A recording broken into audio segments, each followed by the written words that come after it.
Welcome to 155, a podcast about punk songs. My name is X, Josiah X Hughes X, and with me, as always, is... Sam Sutherland, no X's. Oh my God. Not even this month? No, because I can't steal straight edge valor. I mean, I was drinking a non-alcoholic beer last week. Yeah, you tried to. And then I think you might have gotten COVID from that. So I got COVID, so in my attempt to at least honor your people's culture, I definitely contracted COVID from drinking non-alcoholic beer. I'm convinced that was the cause. I want to spread that information far and wide. So if people listening can disseminate that, please let everyone know.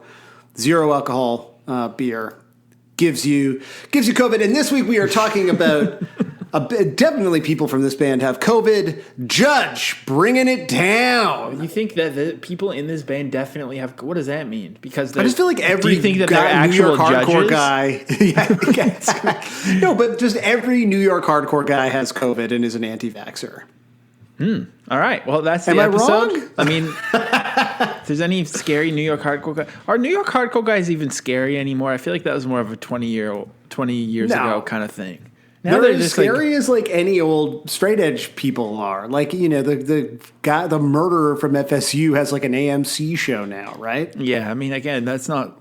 Sam is being playful with the words. Why? You're really afraid. I'm afraid. I think I'm more afraid of litigious straight edge people rather than violent. I don't know. Maybe.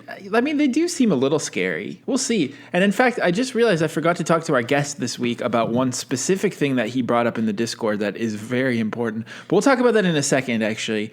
Because first we got to do, before we get to anything else, we got to do our new segment, Punk News, which is something that we've invented. This kind of taking the idea of news and giving it a punk flair. It's called Punk News. I'm going to play the theme song right now. Punk News,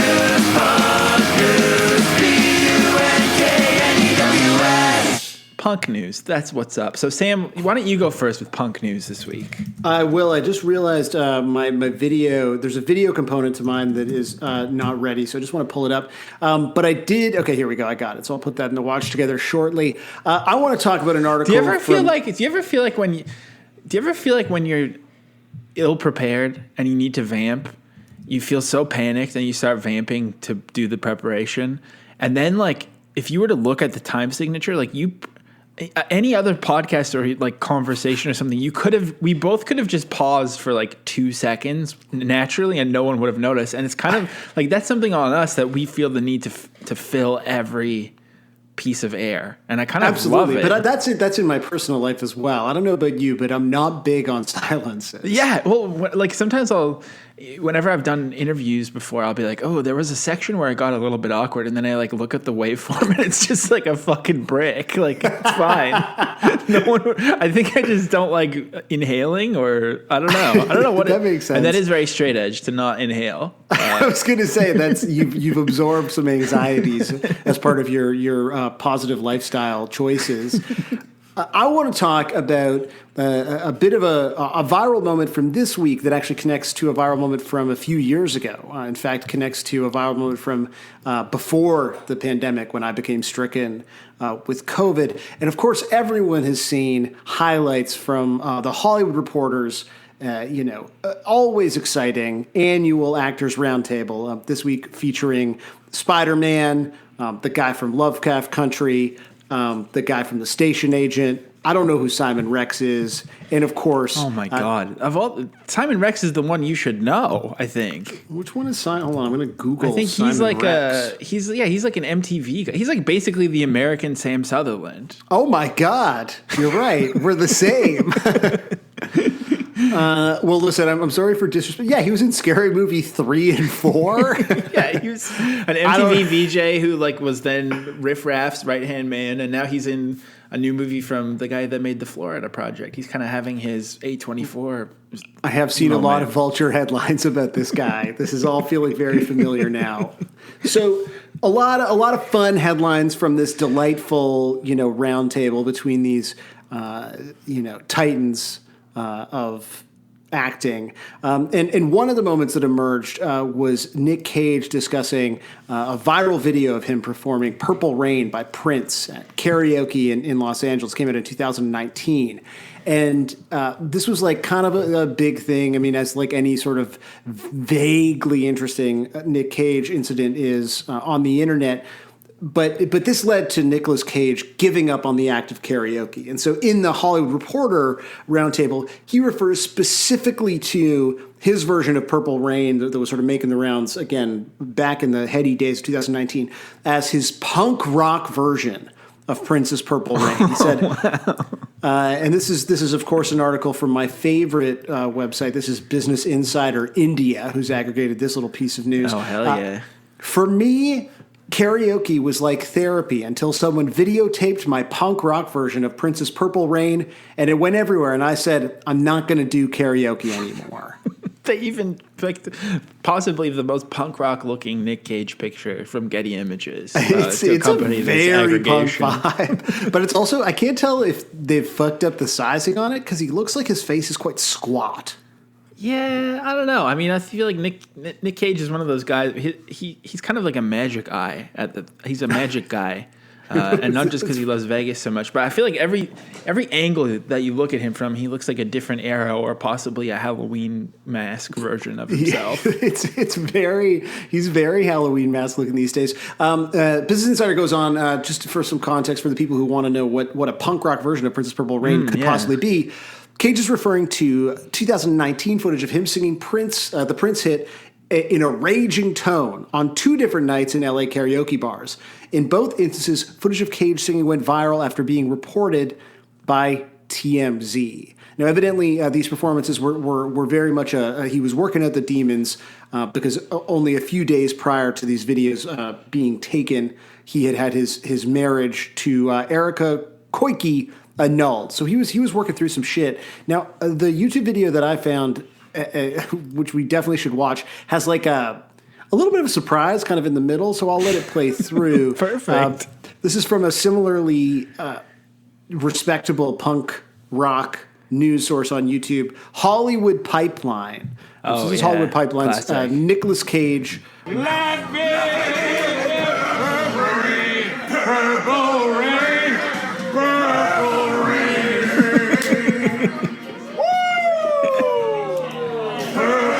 rain, purple rain. The fuck was that? Thank God Prince didn't have to hear that. Purple rain.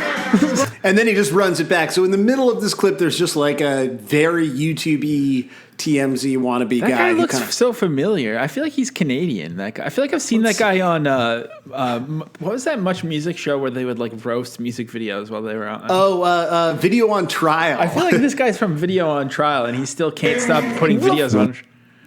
yeah, he's addicted to putting videos on trial. He definitely looks like he'd be like, Madonna, better call your agent. Right. Like something that's like not even really a joke. You're like, all right, thanks. Also, why was somebody else singing along with his karaoke louder than him? That's so rude.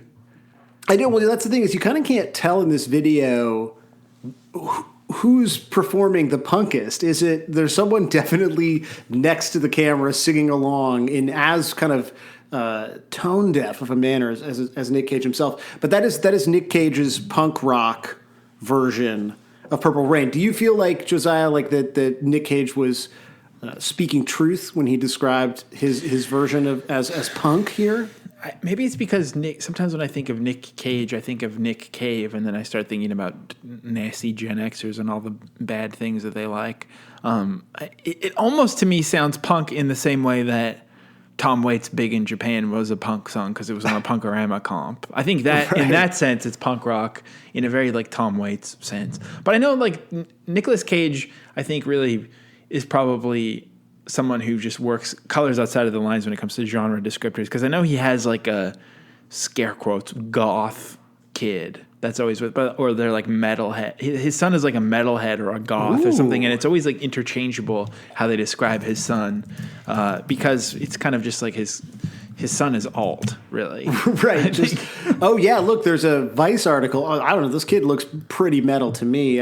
Nick Cage's son used to be in a black metal band and invented something called ghost metal. That's pretty exciting. I mean, this guy looks very... even in this photo, though, like they look sort of black metal, but they also look kind of alt. I think you're right. Yeah, because also, I mean, it's even been memed, me and my goth son and a nice plate of shrimp. I mean... I don't know. I think so in the sense that Nicolas Cage's son could maybe be goth one day and metal and black metal or ghost metal the other. I think Nicolas Cage could kind of be anything. Oh my God. Also, like, his son is kind of, like, just beside him is so, like, look how drippy Nicolas Cage is in this picture I just sent you. It's incredible. Yeah. So oh my cool. God. This is great. Yeah, I feel like Nicolas Cage's goth son could learn a thing or two from Pops about vibes. Yeah, seriously. It looks like maybe when he was younger, he was more distinctly metal. Right. Yeah, I don't know. Eyes of Noctum. Oh, yeah. It's so good. That's pretty exciting. So Nicolas Cage obviously knows his way around the alt scene. It's true. He's really commanding this table too at the round table. Honestly, though, now Nicolas Cage's son kind of just looks like the guy from American Beauty and the Running Man movie for kids. What's it called? What are you talking about? You know, with Jennifer Lawrence. The Hummingbird Project. This is truly my brain not working. What's it called? Mockingbird, Wish Me Luck. What the fuck is that movie called? Like the... You know, all the teens killing each other. There's a dystopian teen one, yeah. Yeah. To Kill a Mockingbird. To Kill a Mockingbird, that's it. I can't remember looks like what Boo it's called. Radley now. The Hunger Games, are you talking about? The Hunger Games, that's what it is. This is... Wow. We've really gone back to old pod energy. Well, thank you so much for that punk news. Sam, are you done? I guess how do I ask you that without sounding rude? Is that it? That's it, fucking man. Done? I'm done. All right. Well, mine is perhaps a little bit predictable or expected, but it's kind of a two-parter as well. I guess, you know, the thing that inspired me to come up with such a sort of novel concept, such as taking the word news and putting punk in front of it and inventing the very idea of punk news, was last year when Adele's new album called, what's it called? 69? Just kidding. It's called 30. When I remember I think there was a quote from her or something. There was this idea that Adele was punk because of something to do with her releasing the new album. It just made me realize that anything and everything can be described as punk. And so I'm excited to sort of view the world through this lens. But then she was obviously made punk via the only true punker left, Travis Barker. I haven't even watched this yet. I was waiting for the pod, but I don't know if you saw this. He did his full... I haven't heard this. He Soldier Boy'd her song. I mean, very punk. Okay. That's so predictable. He must be beyond like tour tight or over practiced to the point where now he's just like always, without even realizing it, sort of plays slightly double time in the second verse and does the halftime. Like he's just like his arms must be like in purgatory of 2000s emo punk sound. You know? Do you think he's bored? Like we've heard that quite a bit from Sweet Travis. Well, I think he's definitely bored because that was damn, I set you up there. That was one thing that, and I didn't even mean it like that because I always forget that that's what this is called. But of course, as I'm sure you know, Sam, as you are kind of, in addition to having COVID, the other zeitgeisty thing is that you are a big time crypto guy now. I'm a crypto whale, as they say. Yeah. Right. What's a whale versus a unicorn and all that stuff? Because I don't. Okay, so I guess like a whale is just like big, right? Yeah. Unicorn is like some tech industry thing where you're like, oh, it's rare. You never see like, you know, the companies that actually do well because there's just 2,000 of them. Unicorns are so fucking like no matter how it's described, a unicorn is always awful. Let's just get like the word unicorn should be considered a slur now almost because it's so cringy. It's like, it's like for like wine moms talking about unicorn farts or something. A unicorn farted on me this morning, and then I didn't kill a guy because he cut me off, but because of a unicorn farted glitter or like some shit like that. Did you watch the what was it, the Unicorn Store movie? That seemed like the real peak of like unicorn. Oh my God, that movie, nonsense culture. Like you hate that movie is actually kind of incredible. How aggressively, like that movie is next. That's like a Harmony Korine level of. That's fucked. Yeah, I mean, I can't go down that path. I won't stop if I go down that path. There was like a Starbucks unicorn like. Oh yeah, there was a unicorn drink, but then like in job descriptions, because I still kind of we need people to sign up for Patreon, or I need someone listening to give me a job.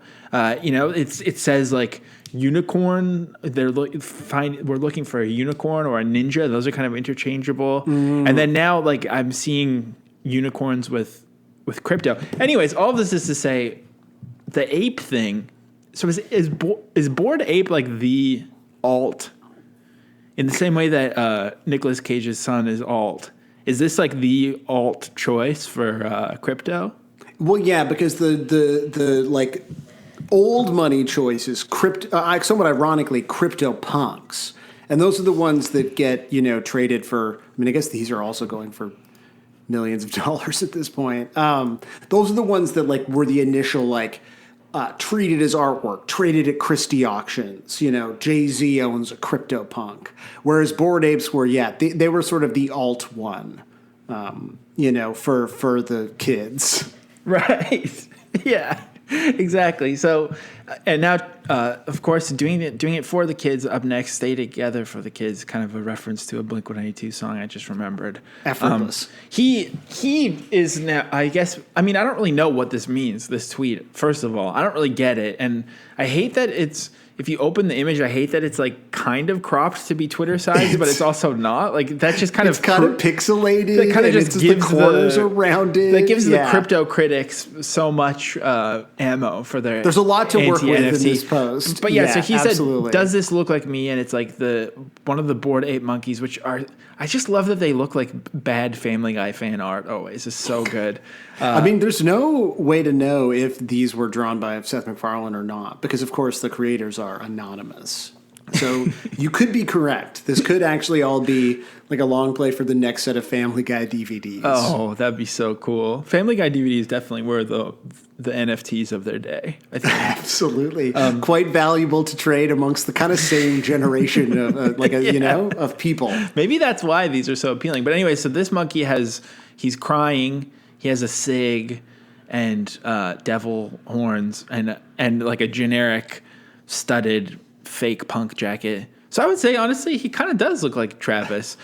When these people are buying these NFTs, are they trying to get them to look like themselves? I think maybe some people are. Clearly that's what it's attracted Travis to this incredibly punk monkey, or punky, if you will, and I will. And you will, and you did. Yeah. Well, does Travis have particularly wet eyes, though? I'm trying to picture Travis Barker's eyes. He seems like his eyes are dry. I feel like he probably has He does feel like a dry-eyed guy. Yeah, he doesn't feel very wet in general. Travis Barker eyes. Yeah, I bet he seems like somebody who doesn't sweat. I'm just looking at pictures of his eyes now. I know he did say that not a lot of moisture. He would wear the same shorts for an entire tour or something. Anyways, for some reason it's like what keeps happening. So Travis did the same drums that he does on everything. He did that to the Adele song, which is a pretty good song in my opinion, actually. But anyways, like he's just been doing the same shit forever, and yet it's like what happens to me. Like he keeps finding new lows. Like I wouldn't have thought that anyone would even be remotely surprised that Travis Barker got into the NFT game, but he kind of got ratioed. Very obvious. Yeah, that's the thing that's so astounding about it. And these posts that you've shared are so great. Where like who is getting mad about the like punk or unpunk shit that Travis Barker is doing in 2022? I know. I'm just like kind of dropping them in real time as I scroll. You can go ahead and read some, but there's one I just dropped that says it's like some guy with like So it's some fucking webcomic ass guy with like a commissioned, vector drawing of himself, but it still included his like spaced earlobes, but he looks like a fucking like cartoon that's trying to explain polyamory to children or something. And he's written with like perfect diction and capitalization. Well, this is a disappointment. It's like, what the fuck are you talking about? All this time you thought Travis Barker was going to come out with a staunch anti-NFT stance.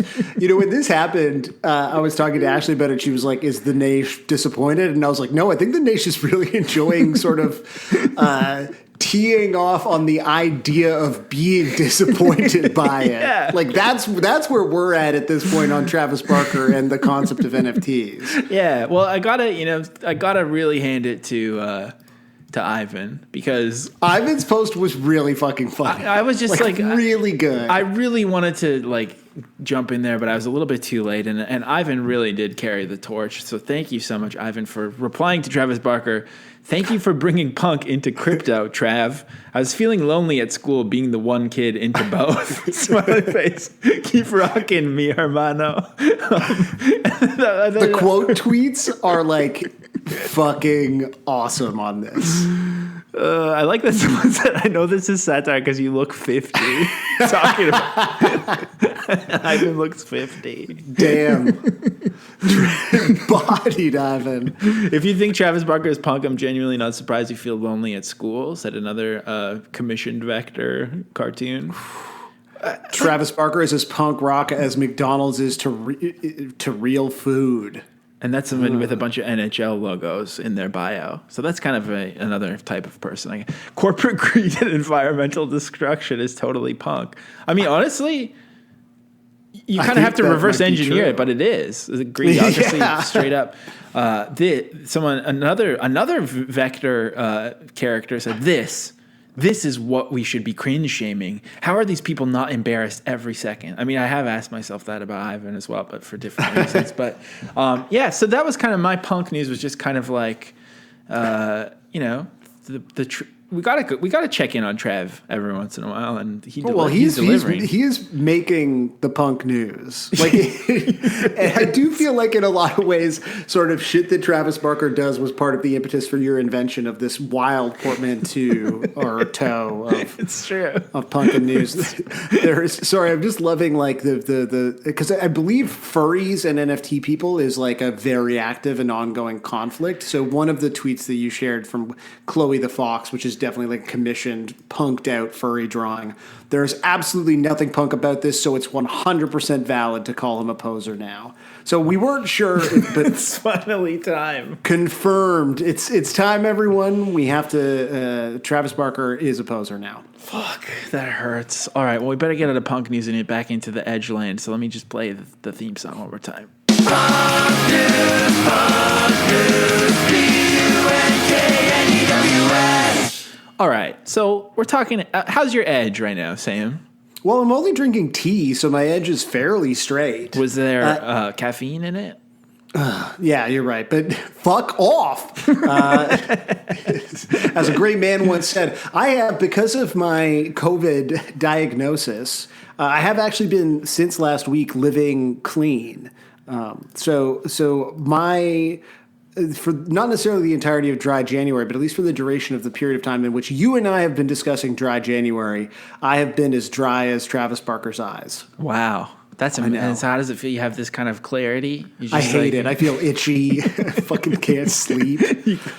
Maybe, I mean, they do say cigs prevent COVID, so that could be a thing. I don't know. Can you be cig edge? I feel like Marston said you can smoke cigars and still be he did say that. He said that on the new Sclusy that has dropped while we're recording this, which will definitely fill up the complaint department for next week. By the way, patreon.com/155pod if you want great to check out this that month. shit. Yes. I mean, who knows what we're going to do next, and I literally mean that. We have no idea, but I'm sure we'll do something great. And they will make you mad.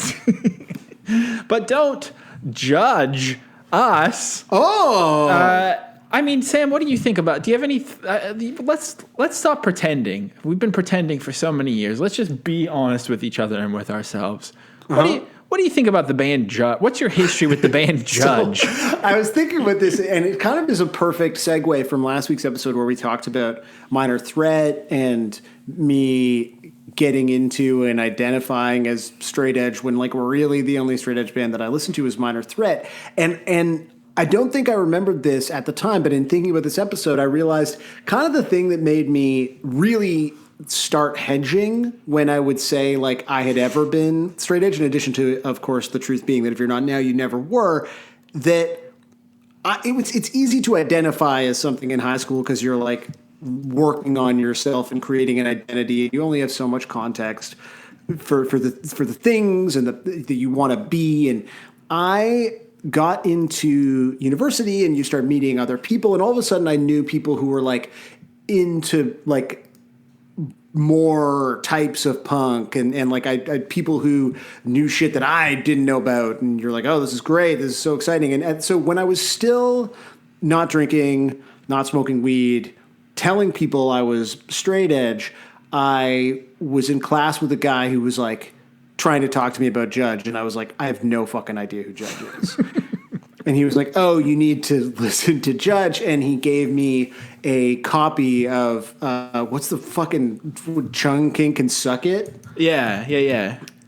And I took it home and I was like, I don't think that I'm straight edge. Like, that was really when I began to accept the fact that, like, I didn't drink, but, like, this was not my thing. And I, like, remember really distinctly listening to that like on CD at my parents' house in Etobicoke and thinking, I don't like this. And I don't think it's appropriate for me to pretend to be part of this subculture anymore. And shortly thereafter, I started drinking and realized that it rocked.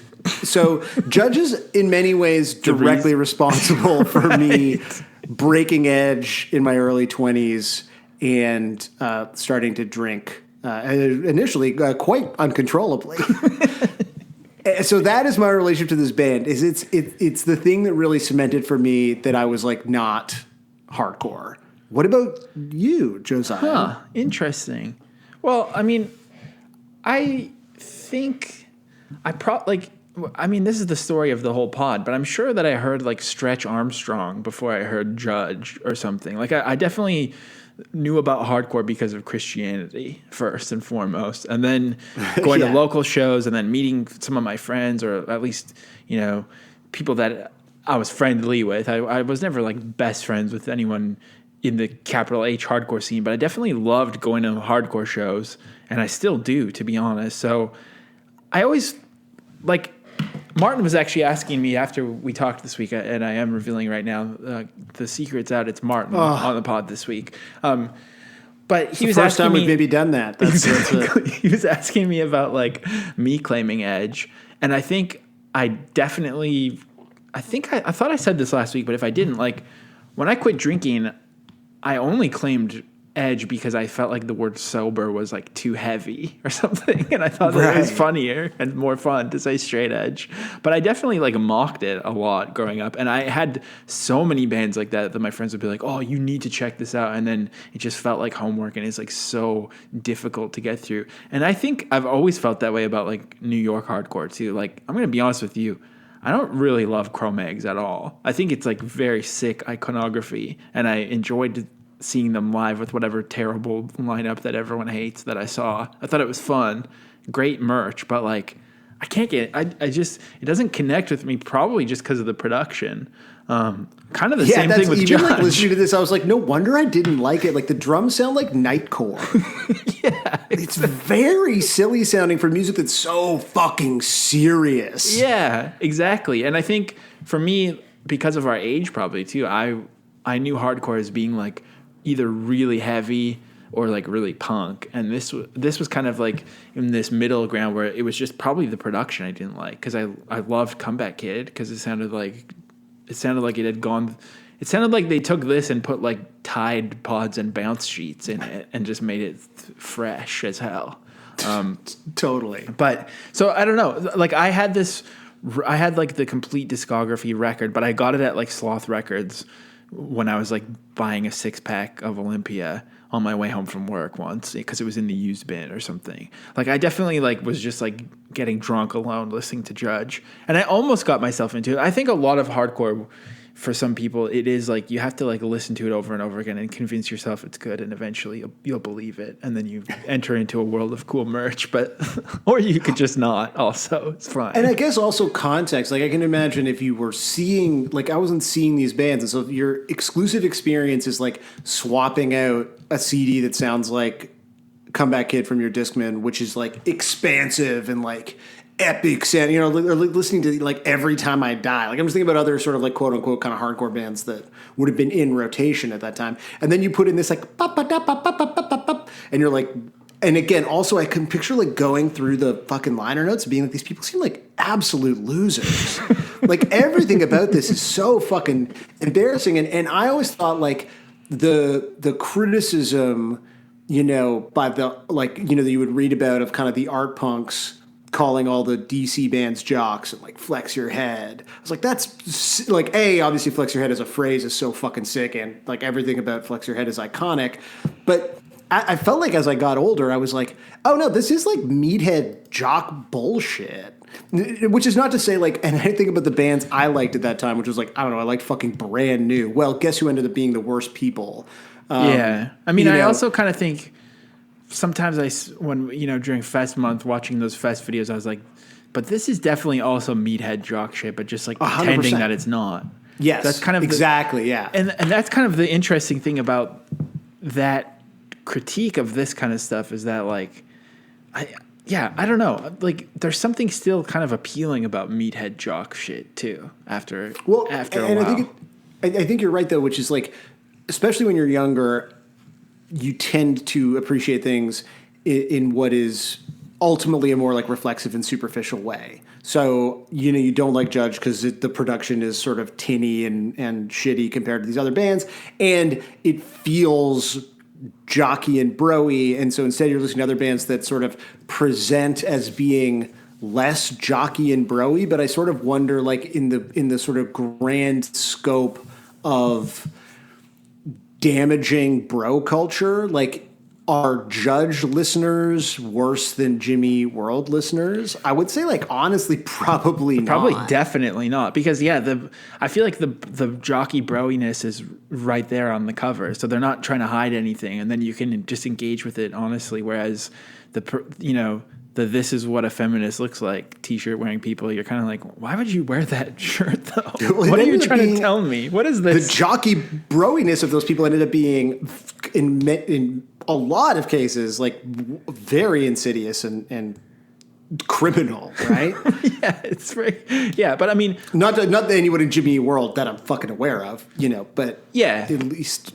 Yeah, in terms of comparing these scenes, everyone's going to beat the shit out of Sam. No one in Jimmy World's a fucking diddler piece of shit that I know of. Print that, clip that, everyone.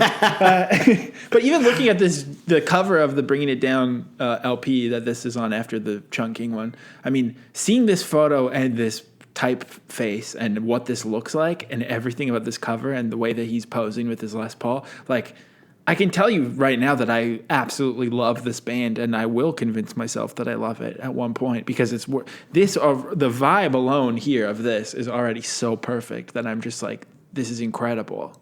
The aesthetics were so sick. It made me always like wish I could like fake it better, but also I think it helps if you're surrounded by people who insist that you listen to it a lot. Like if you're in a community of people who love Judge and you just keep listening to Judge, you know, it'll work on you. But even like listening back to it before this episode, I was like, this fucking rocks. Like if you just played this for me in no context now as a, you know, real mature, cool adult who's capable of listening to things that don't sound like they were recorded last week and compressed to shit, you're like, oh, this is sick. But yeah, everything about the cover of Bringin It Down is awesome. It's so good. But that's also because jock shit is awesome. That's true. Like visually it looks so good. That's why like reality TV shows about like Last Chance U or whatever is so cool. Oh, yeah. Just because like, but dude, think about it, like fucking Yellow Jackets, Dexter, and Riverdale are all basically Letterman jacket porn. That's true. Although they don't really seem to wear I was a little disappointed how few jackets there were in Yellow Jackets. And I don't even know if I'm going to keep watching because of that. Actually. Just because there aren't enough Letterman but jackets. I will say this: a little, it's not. By the time this comes out, it'll be new news. But I may or may not still have access to my preview Netflix shit for journalists, and I have watched all of season 2 of Cheer, and that is some fucking hell yeah jock shit. It's so good, and they also have to, really deal with. Speaking of sketchy, insidious stuff, they have to deal with the fallout from season 1 of Jerry being an actual pedophile. So it's a pretty heavy show. But shit. Jock shit is cool, is what I'm trying to say. Yeah. Visually, aesthetically. We can just finish the episode now. But I was going to say that, we don't need to go through all the lyrics because me and Martin did as well. But I just want you to know that in this song, the singer Mike Judge is his stage name, and that's funny alone. But Mike Judge is not his real last name, I don't think, but I don't care what his last name is. It's Mike Judge. Ferraro.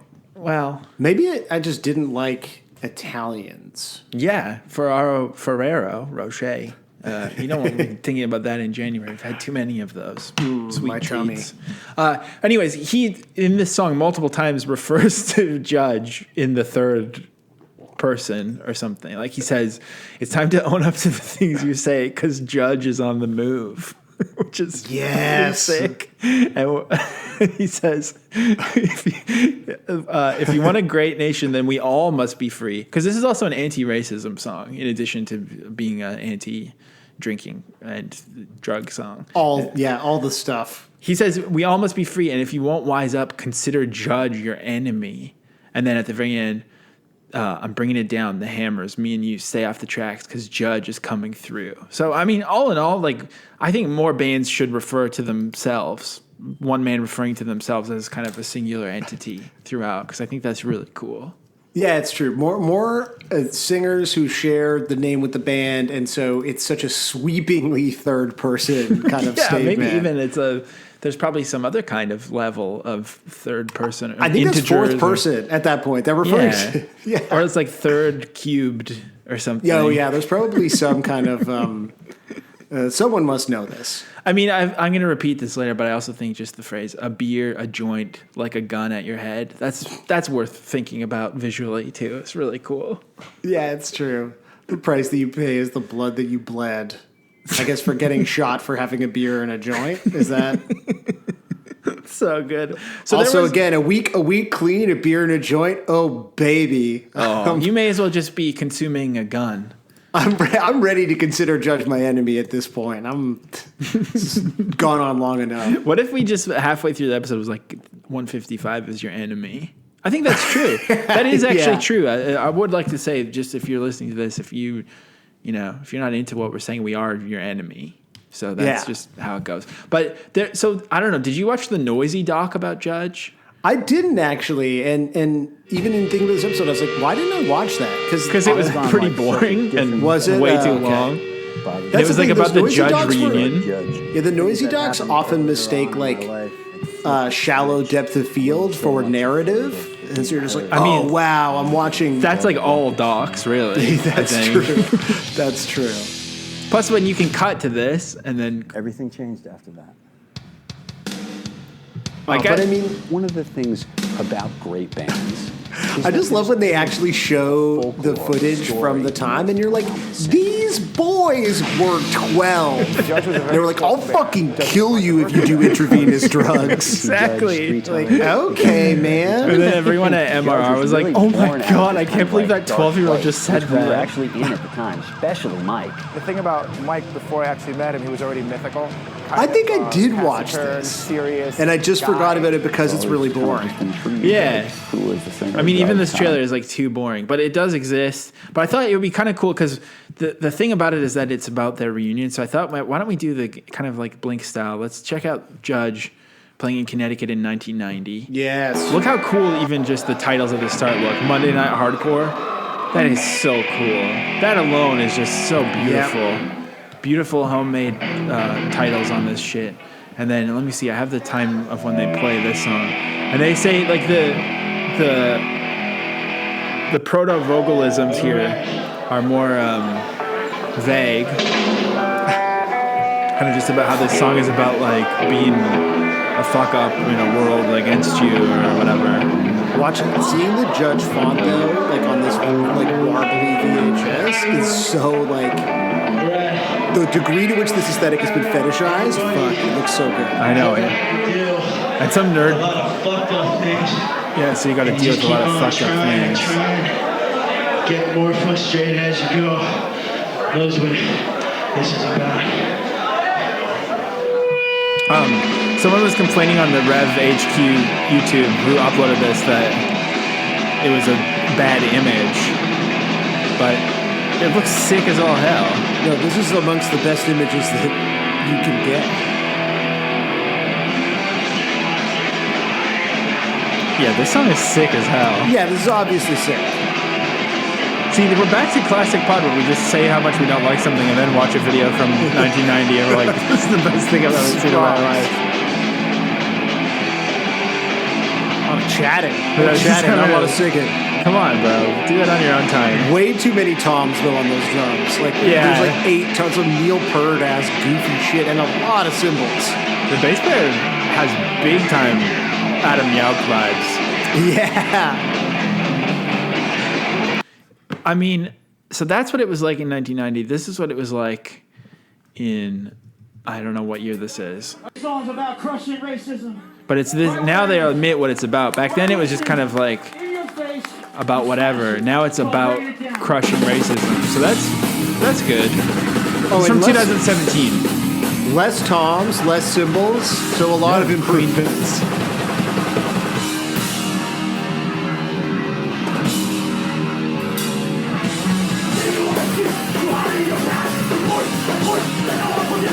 So this is the, I don't know. I mean, I actually don't think this is that bad, but in general, everyone complains about how disappointing they were, including this adorable man who did like kind of like the Amoeba "What's in Your Bag," but it's for Bis Aufs Messer record store. This is Robert Schultz. Sorry,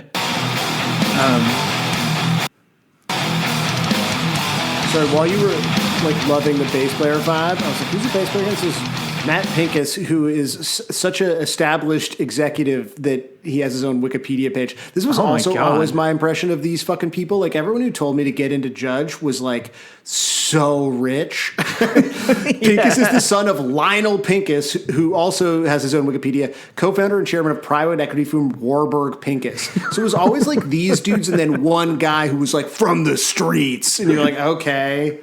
Yeah, that's like, I feel that's sick, though. I mean, I just feel like it was not middle class. Like, all of this music was like deeply, like incredibly, like old money, like blue blood shit, and then like working class. That's like where no all one in the middle was allowed. I think that's where all the cool punk shit happens, when it's just like extremely rich trust fund kids doing interesting things. They got time to think about it, you know? Yeah, like I think maybe that's the problem. Is Fest is too middle class. I agree. Doesn't have any like snobby hipsters. So I don't really know what this is, but it seems to be like some kind of Amoeba Records, because it's from the EG distro, the Pix. This guy's such a cutie, though. I watched a little bit of this. This is Robert from Bis Aufs Messer record store on Adagio 830 Records, and this is Evil Greed Distro Pigs He has a episode thigh tattoo of Ron 20 or Swanson. something. It's very cute. He's kind of earned it, I think. Yeah. He's got a cute little over-the-shoulder pouch bag. He's doing ASMR. I'm literally in love with this man. This is a very sweet boy. So I guess, I actually kind of used to love those Amoeba "What's in My Bag" videos. Oh yeah, those were so sick. This has like Amoeba or like, you know, the Criterion Closet. Yeah, but instead it's just like a distro, I guess. So the one time I got to do this was we went to the paper plastic warehouse in Gatesville one year, and I got so many Wilhelm Scream and We Are the Union records. I don't even know. I can't even think if there would be a place that I would want to do this at. Maybe like Drawn and Quarterly. Yeah. My first pick is Judge, which that's the discography. And back in the day when that came out on Revelation Records, it opened like a new world to me. And I have to admit, I went to the reunion show and I saw a lot of people that I haven't seen in probably 20 years, and it was pretty disappointing. So I just wanted to play amazing. up that part. So I'm mad at Judge for disappointing my new cutie German Frau. Wait, no, Frau's not. What is I think he could be your Frau. That's Mrs. Well, how do you say Frau is a construct. Frau my is over. hair.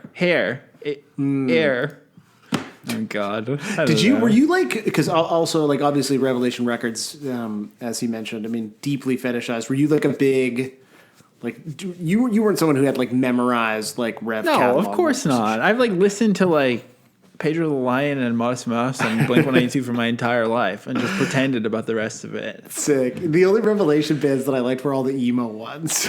Yeah, I mean, it's Texas the Reason. That's a Revelation band. It's such a sick label, and like all the imagery, like just purely from a graphic design perspective, straight edge hardcore is so cool. So just on the vibe of the reunion, I found somebody who.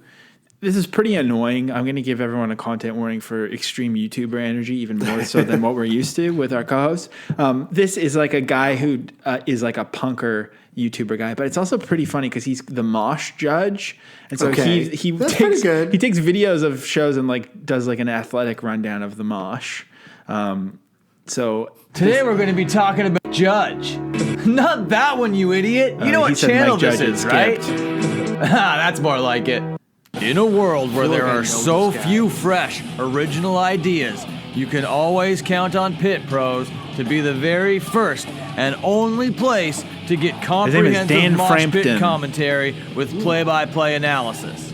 Today, we look at a band that was seen as pretty controversial. He's from Toronto, so maybe you do know him. Let's set our eyes on night 2 of the reunion show for famous militant hardcore straight edge. So he just reviews Judge to see if mosh there are moves? any 'Cause that classic honestly is a slam dance moments. great idea for a I'm YouTube Dan channel. Frampton, and this is Pit Pros. And you know, only about 82% of you guys are actually subscribed to the channel. When and I was think skipping it that's around, I thought that pretty he was lame. doing So why don't ads. you change that, breathe some life into this Maybe friggin' he's- channel, maybe he's and fine, subscribe actually. today. It's free. And if you decide you don't like the this dude channel in the rocks. future, I like you can him. always take it back. With that being said, it's time to get physical. Let's get to the pit. Starting off you, Bunny Hop Sorry, Run Flat. I'm a big time Dang Frampton fan. And I hope you got a wish ready, because it's time to wish. Sometimes I just see all the max res defaults on a page, and I'm like, I know I'm going to hate this, and it's my own bias. But you know what?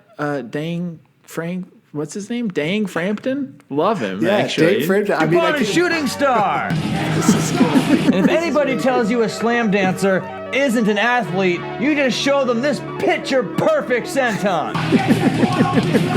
This is so Or this good. front neck spring. Did you come with 2 wishes? Because today is your lucky day. We get a second shooting star. No, it was really dark, so I couldn't really make it out that well. So I increased the contrast and slowed it down so we could check out this huge cartwheel. Oh shit! Very athletic, very dangerous. I love to see it. And now a word from our sponsor, me.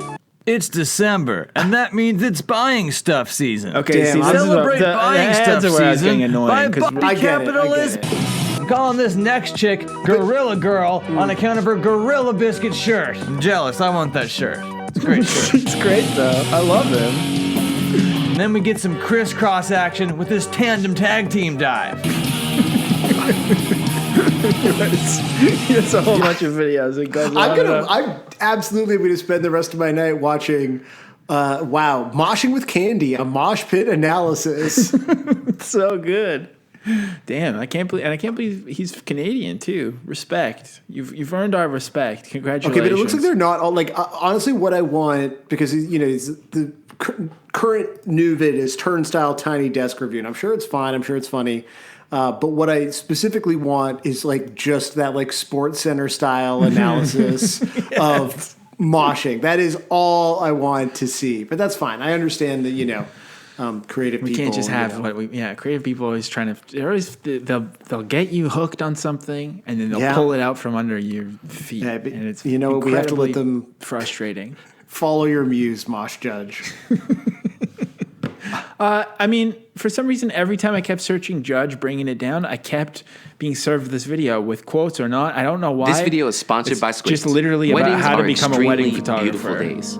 And every time I search, it shows me this. Two people coming together in union to spend their song in the wedding together. video? That's like a real iconic. And you want to be a part of that. Oh, yeah. I can't remember. Anthem, I think. You want to be the person who every beautiful That's what I was hoping that, like, probably there's some, no like, judge in this, eh? some like hardcore loser would definitely have like a violin trio play. How do you Judge really Bringing get It Down started as a wedding? Instead, it's just like this chill guy, John Branch. I mean, I love him. John Branch's What's vibe. up? This He's is John so from laid John back. Branch for Photography. I feel like And I he's have looking been right a at wedding me. photographer for 8 years. I would absolutely love learn wedding every photography moment from of John weddings. Branch. However, Yeah. it is not the What's with all the easiest great thing at all. boys that you're And I'm finding sure this you're week? asking yourself, It's just how do the bro I become energy. I'm just finding a so many. wedding Now, that there's is such a good pretty boy loaded coming up. question. Also, he's probably Honestly, one of the something best that I boys. can't easily answer. However, being a wedding photographer myself, I want to give you some tips. He has so many vintage cameras and in that also give you some IKEA cube disclaimers shelf behind about him. getting Yeah, the as a Calyx. wedding photographer. I So to bet start out honestly, with I some bet you disclaimers, he smells because incredible. these are the things Oh you yeah, absolutely I would need absolutely to like understand to ask before even permission trying to, become and then a wedding provided I was given Becoming a wedding John photographer Branch and takes smell him. time. It takes a lot of I bet John Branch gives It is not amazing something hugs. that If you're you just asking sit for down to decide, consent I'm to going a to be a hug, wedding which you should photographer, do, and then you just do it. I It feel like takes you should have time, to it takes specify if the reason effort, you're doing it is it because you takes want to whiff him. practice. Absolutely, So yeah. I give think yourself that's that part time of and do informed not rush consent. the Is process. knowing how Please much do not sniffing just there's go going buy to a be. camera and be like, well, I got a really expensive good Do you think? camera, Do you and think? then say you're a wedding Like, is this just in the That's not tags gonna or work out for something? you. Like, I do you have think no John idea. Branch is like a. I went you like know, Also, I keep went in mind, Command you F on have the to page and I pay couldn't to find the word play. judge Like or with bringing any anywhere. business, you have to But start like it out on I did so many different investments. searches and I made it this kept video showing in me the past about the this. step- I can picture John Branch as like a hardcore kid, love you the way know, it who looks. No matter transitioned into what wedding photography this person to is pay shooting, for they his look Calyxes. amazing, and I want this look. So having a consistent style I can't even imagine him extremely important. having any One way you identity can have a outside of consistent just style is by teaching me using how to become a presets. wedding You can develop your photographer, own, staring or directly you at can me, actually letting have me the look into exact his same look beautifully that I have in my chuggy own household. photos. Yes, I sell my preset. So if you don't know where to start, and you Damn, want giving away all something the tricks. to John get Branch you putting himself started out of in business Lightroom here. editing, definitely make sure to check out my If you watch preset this John below Branch video, in the you- description. they don't And the want last you- thing, they a don't part want of you to your watch this presentation is at, going to be your personality. Creative Cow This or shines whatever. through the words Yeah. on your website. The 10 way you secrets present that John yourself on Branch social doesn't media, want you to just know the way about you wedding act with your photography. couples. Thank you so much, John Branch. We appreciate you so much. Please Yeah. come on the show sometime. Branch out into doing our podcast. So here's another interesting thing. There's obviously a lot of songs called Bringin It Down, but this band is called Drained, and they have a song called Bringin It Down that they say is from their album Bringin It Down, and it says that they're from New York and that they were popular in the late 90s, but I think this has nothing to do with Judge at all, and I think that maybe this kind of like ridiculously stupid beatdown kind of music. First of all, I think there's a chance they've never even heard Judge. Like they only know about hardcore through like I don't even know where like beatdown people. I have no cultural reference for it really. E-Town something, is that a thing? I don't really know. They basically like they went to Boston once and they were like, okay, we get it. Yeah, like it just seems like they accidentally discovered hardcore because they were like teaching their pit bulls how to attack, and the growling made them think of hardcore. I don't even know. I can't even. But this is called Bringin It Down, and it's apparently from New York, and it's apparently from an album also called Bringin It Down, but it's not. And actually, this makes me really appreciate Judge's production more, because this is just so... It's too far. It's too much. Oh, yeah. I mean, you need that tinniness. You can't make music that sounds like this, can you? I think Drain did. Oh! This is very fun. Long intro, Drained. Get to the fucking point. Get to the point. Let's hear your nasty vocals. What is he gargling? What's the effect on it? Dude. Too bad. Did he say you're so fucking? Did he say you're so fucking stupid? Yeah, maybe. So, Point taken, Drained. Yeah, I think you're stupid, actually. And also, Drained is such a good band name, and you ruined it for all of us. Yeah, it's better. Like, I thought Drain was a pretty good band name, but Drained, is an improvement. It's true. And maybe we're part of Drained Gang if we like this, but I don't know if I like it yet or not. I'm not sure. But that's kind of like all I've got to say about Judge. Wedding photography and Drained. But there is quite a few covers, unless you want to talk about the song itself anymore. I mean, it sounds like you and, well, now that people know, Martin have already done that. And I certainly have point nothing. Even fucking listening to the episode then, is there? No, I got no insight to add on this. Like I said, thank you for introducing me to the world of drinking and drugs, Judge. Well, this also is maybe a good indicator that drinking and drugs are okay, because this is a guy that just does straight edge songs wearing his pajama pants that are like these kind of pajama pants. We'll watch the video in a second. These kind of pajama pants, I think, are like the most annoying pajama pants that you can own. And I think it's because like youth pastor type of people, or like people who've never been to church even, but who just have youth pastor energy, love to wear to the store these pajama pants. Oh, and yeah. When people wear these pajama pants to the store, it especially, to be honest with you, it makes Sarah so angry to see these. It just makes her so. They usually have like the keys on a lanyard hanging out of these pajama. These are disrespectful, but they're so awful that I do wonder if they could come back wearing pajama pants like this. Or interesting. Now, what do you sleep in? Because I think that's important context for the judgment that you are providing here. Okay, so first of all, these are kind of like classic flannel, drapey pajama pants. And to be honest with you, I'm sweating looking at them. I think they're perfectly fine for at home, maybe. Although I don't think even so. that alone, I don't think is in my house. Actually, it's not true at all. But to wear these to the store is just ridiculous. At least this guy, his name is Pajamas Guitarist. It's not even. Even like the Pajama Guitarist. It's just Pajamas Guitarist. Pajamas Guitarist. Okay. It's only a guitar cover, and all copyrights are owned by Judge. Says Pajamas Guitarist.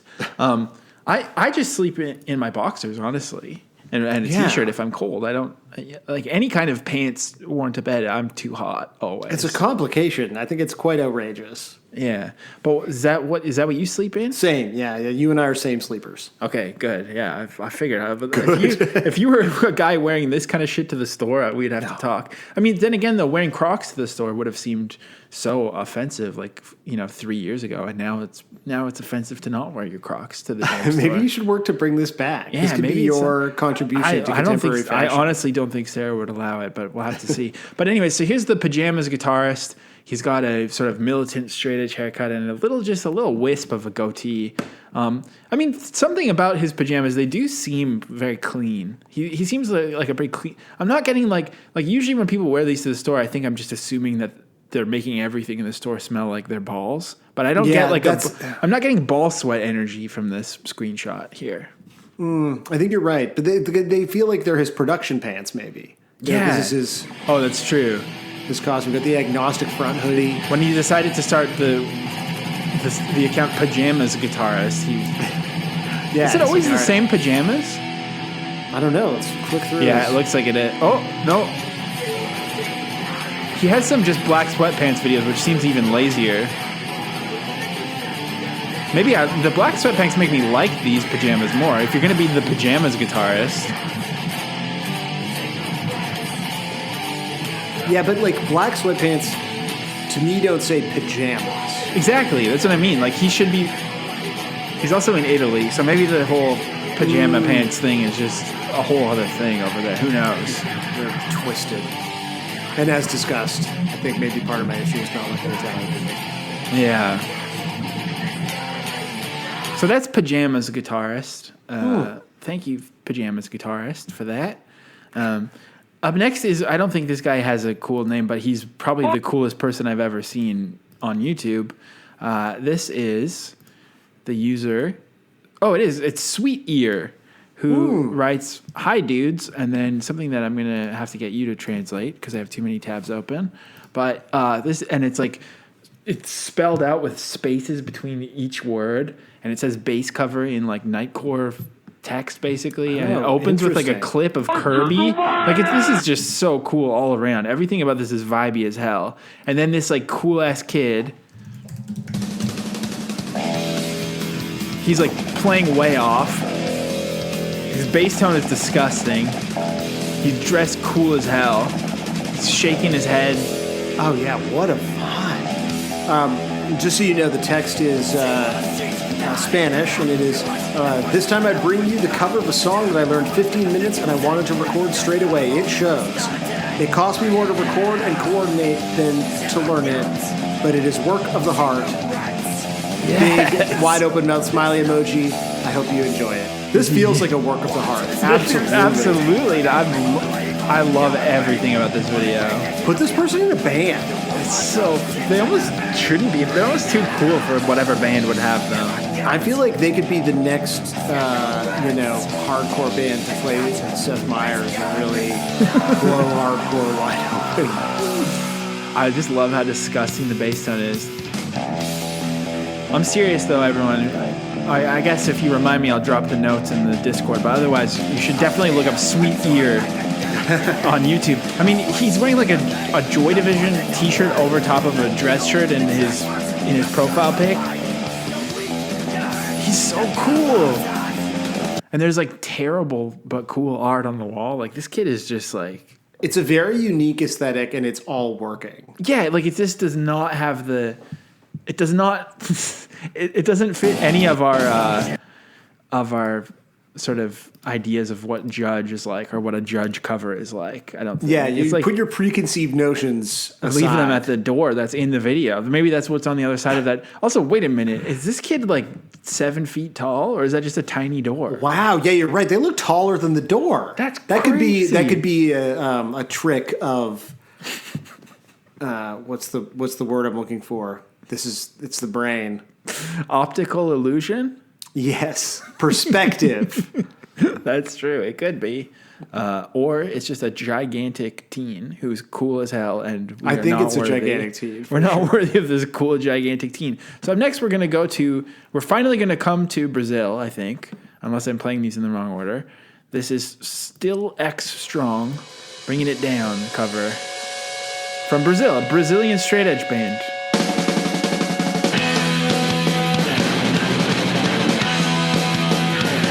See, even the Brazilian production of 2011, I like it better than the original. Way better.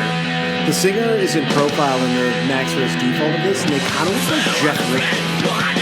Yeah, I can see that. Oh, nice voice, too.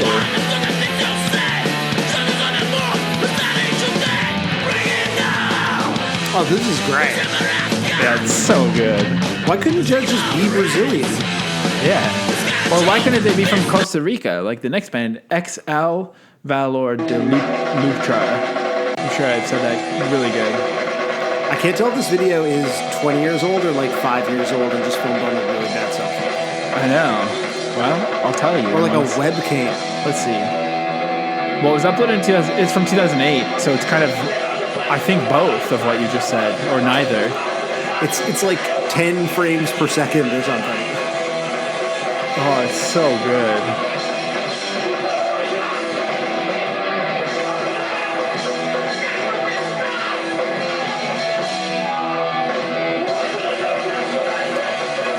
So that's that band, whose name I said once, and I'm not going to say it again. I thought you said it with confidence, though. I was proud of you. Costa Rica. And now we're going to go to jolly old England to hear the band Stampin' Ground cover it. I hate that. I hate everything you're saying right now. I know. I don't think I mean, this band Stampin' Ground always is like, I think I've seen a shirt of them or something before. It looks sketchy. Maybe it looks racist as fuck. Having these flags is kind of scary. Yeah. Some put flags on stuff. The font is very, like, Germanic. I can see this band is racist. If they're not racist, a lot of people who like this band are racist. I know, they're not racist. I think they're even the opposite. That's the confusing thing about hardcore. Well, I don't know if this band Stampin' Ground is... There's probably someone who loves... There's probably the world's biggest Stampin' Ground fan listening is freaking the fuck out. Well, I'm sorry. Stampin' Ground was an English heavy metal band from Cheltenham, initially active from 1995 to 2006. The band has toured with the likes of Anthrax, Chimera, The Haunted, Agnostic Front, Sick of It All, Soulfly, Arch Enemy. Played the main stage at Download Festival in 2003. That tracks. This seems like Download or like a maybe like one of the UK version of Kerrang's free CD sampler kind of band. Yeah, totally. You're right. This is like an extremely anti-racist band, but like again. It doesn't look like that font. It's not racist. That font, but I agree. But like usually when a band is anti-racist and using racist seeming aesthetics to be badass anti-racist, it looks way cooler. Like this looks like contemporary skinhead art. Like, that's what I mean. Yeah, exactly. Like it's just this looks like something that was definitely like made like a Vice documentary. Like we found these guys with fucked up beliefs, and we're gonna hang out with them for 6 months. Yeah, exactly. So cool. But anyway, I apologize for speaking ill of anti-racist heroes. Sam has COVID brain, and that's why he keeps saying so many libelous things this week. Yeah, I don't think you could be held legally responsible for anything you say with COVID brain. Exactly. Okay, up next is the band Millhouse, who are kind of a legendary, I think, New York, right? New York hardcore Millhouse. But the funny thing is when I was I've heard of this band so much in my life, and I loved, they're from Long Island. I loved that they were called Millhouse. So while I was like searching them, I found out that like after the band Millhouse, the American hardcore band from Long Island, who have the album called Obscenity in the Milk, which I would assume is probably a vegan thing, but it's just such a funny, There's also a math rock Millhouse from Toronto. Well, I was going to say, like, I didn't know they were math rock, but I was going to say, like, since then, because they're called Millhouse, like, every fucking pizza punk, mom jeans ass band, there's like 1,000 white guys with dad hats who have a band called Millhouse, because it's just like, sounds about right. It just kind of sounds about white, really, truly. But Millhouse covered the cool Millhouse. You just so accurately described Millhouse, who seem like great guys. A lot of Toronto guys getting slandered on this episode too. Really, just kind of a lot of bad energy on the Judge episode. I want to make it clear, none of this is legally considered slander. Maybe I have COVID too. But I'm just going to start every episode by being like, listen, Josiah and I both have COVID. Judge is racist. So the Long Island Millhouse covered Judge's Bringin It Down for an ABC No Rio benefit comp. And it is sick as all hell. I wish it would have played earlier. That could have been such a great... That would have been so cool. Did you ever go to ABC No Rio? No. But by the time I went to New York for the first time, I already knew my alphabets, so I didn't feel the...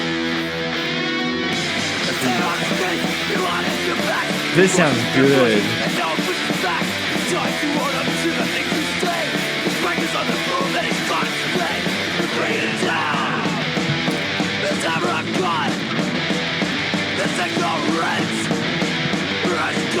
This is from 1999. I think maybe I like... Sounds very 99, yeah. I think I like 99 versus 89 production. Production? 99 was a great year for production. I was hoping... I was previewing this earlier. For some reason, I've done so much needless research for this, and I was like, I'm going to check if they refer to themselves in the first person, if they're like, Millhouse is going to get you, but I couldn't really make it out. They just kind of went like... Right. So. I like the idea of being like, I've done all this needless research for an episode. We're like, I mean, people do listen to this podcast. It's probably not a bad idea for us to do research. I don't think you need to apologize for it. It's true. Well, I just figured, like, I apologize for preparing. Yeah. I mean, I don't want to be a nerd. I don't want to be considered a nerd. I sense that. You and I spent about 10 minutes slandering the very profession of being a teacher before we started this. That's true. That was our warm up, was just like... Shit, like not even a bit.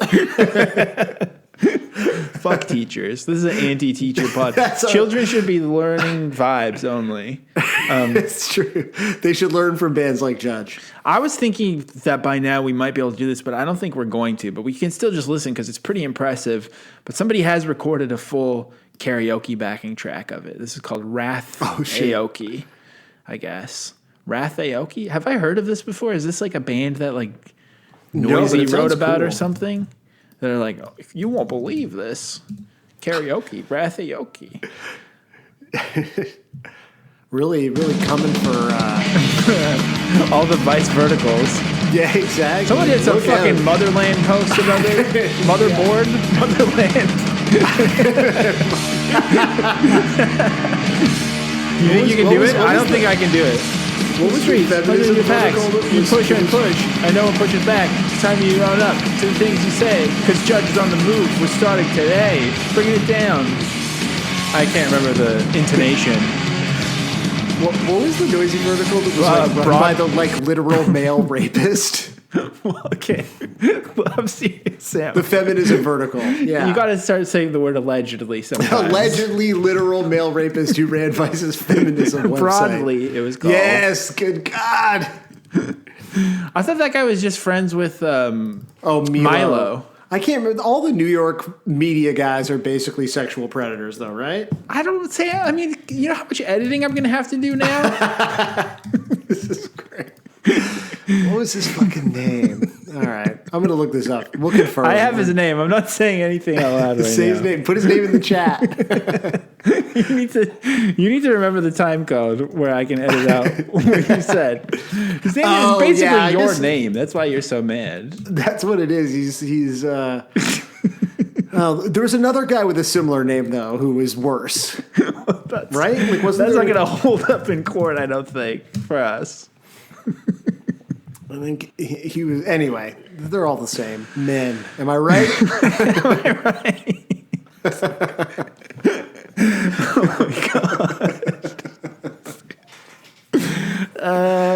Allegedly.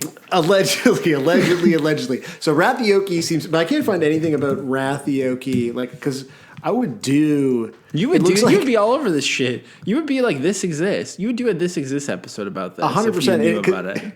It looks like it's like a whole channel of like various heavy tunes that maybe are like hard to find on your standard issue karaoke machine. We've got many Drowning Pool songs. Speaking of people who I think are canceled, a lot of Godsmacks and Puddle of Mud. Basically all your problematic faves. Wrath Aoki has you covered.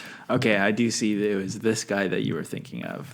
They do have very similar names, so we're gonna have to keep this chat. Same fucking name. I mean, there's a lot of incriminating things in this chat. We got it.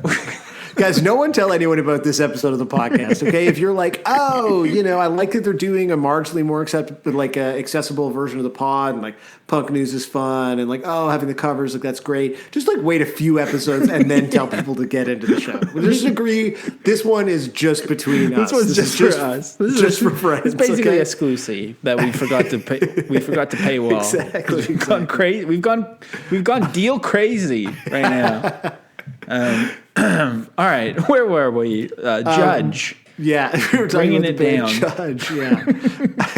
Okay, up next, there's like things that on their face are so irritatingly zany and make me angry, but they keep winning me over. That happened with the Mosh Judge, and it happened with Pajamas guitarist, and it happened with Sam Sutherland this week. There's all kinds of things, and this one I cannot believe how good this is. This is somebody named Spencer Wayne, I guess.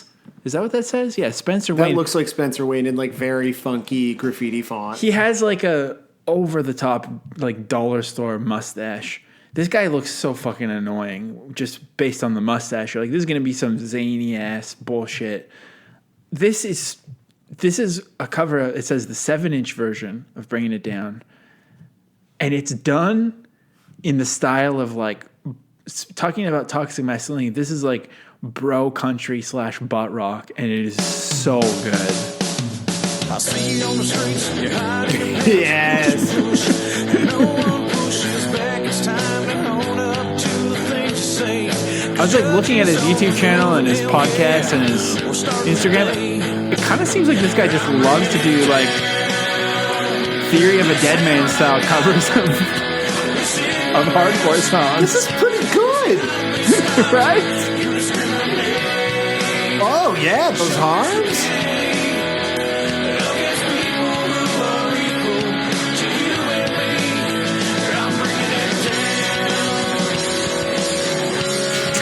So good.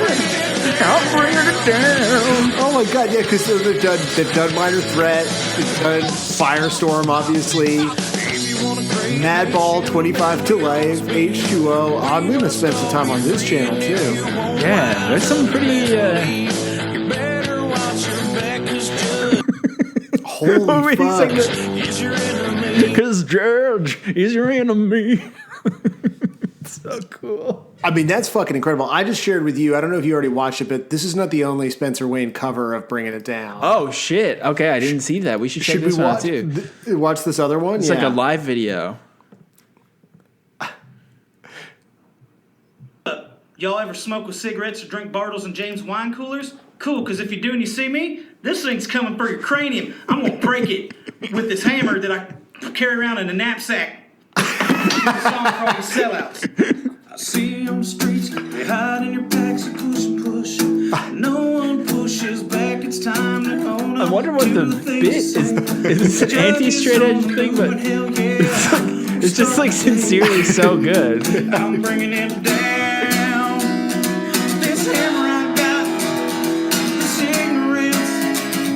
It's gotta like the mustache just really annoys me because I wish he was just doing it with a straight face. Yeah, but I mean, this is like necessary. Like they have to disguise their identity. Because like, look at based on this YouTube channel. I mean, this is someone who they got a lot of different hardcore shirts. This isn't just one shirt that they've got, and all their amazing, just Shai Hulud covers side by side. So Chain of Strength, yo. Yeah. Shout out to what's his name? Spencer Wayne. Spencer Wayne. Incredible. So good. Oh my God. All right. Well, finally from the covers, I found something that is not just YouTuber content, but is instead somewhat scary, I think, in a good way. This is Bringin It Down, Bring It remix. It's Judge versus Bill Youngman. This is uploaded by somebody on SoundCloud just named Threat, who has like no information at all, and their name is Threat, and they just seem to do like scary, vibey, like mashups of what you'll hear. So this is Judge versus Bill Youngman, uploaded by Threat.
Fucking right. So good.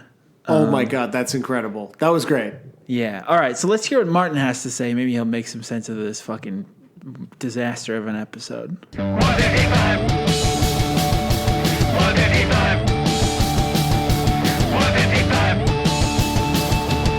Last week we had Marsden. I'm hoping next week we have Marlin from NoFX, but this week we've got another Mar. It's long time, first time, Martin Tensions. What's up, Martin? That's good. Usually I get Marvin. Yeah, that's true. You do have a theme. There, yeah. I guess is there somebody we know named Marvin who could come on? I think that's Marsden's display name, but the MAR name is really cool. It's like actually a cool vibe.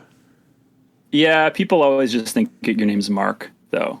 Like, true. In cafes and stuff, when you give your name, it's all, and it shows. Like, anywhere it's loud, people are just like, hear Mar, and they stop at Mark, and they just think your name is Mark. And I always, people who know me already know this, but I always introduce myself by saying like Martin, you know, like saying it like that. And then they're like, why are you saying is your name weird? Why are you saying it like that? And it's just like, because if I don't say it like that, you'll just hear Mark. And anyways, I feel like Martin is a pretty French sounding name. Like, I feel like they wouldn't have because since I've moved to Montreal, my name is Josiah now. Martin's easy because it's Martin. Like, I have there's a official French version. Like, Francos just say that. It's easy. Like, that's not a problem. Yeah. Okay. Well, so while we're talking about Mar sounds, you've obviously have been a huge part of the pod kind of behind the scenes for many, many years.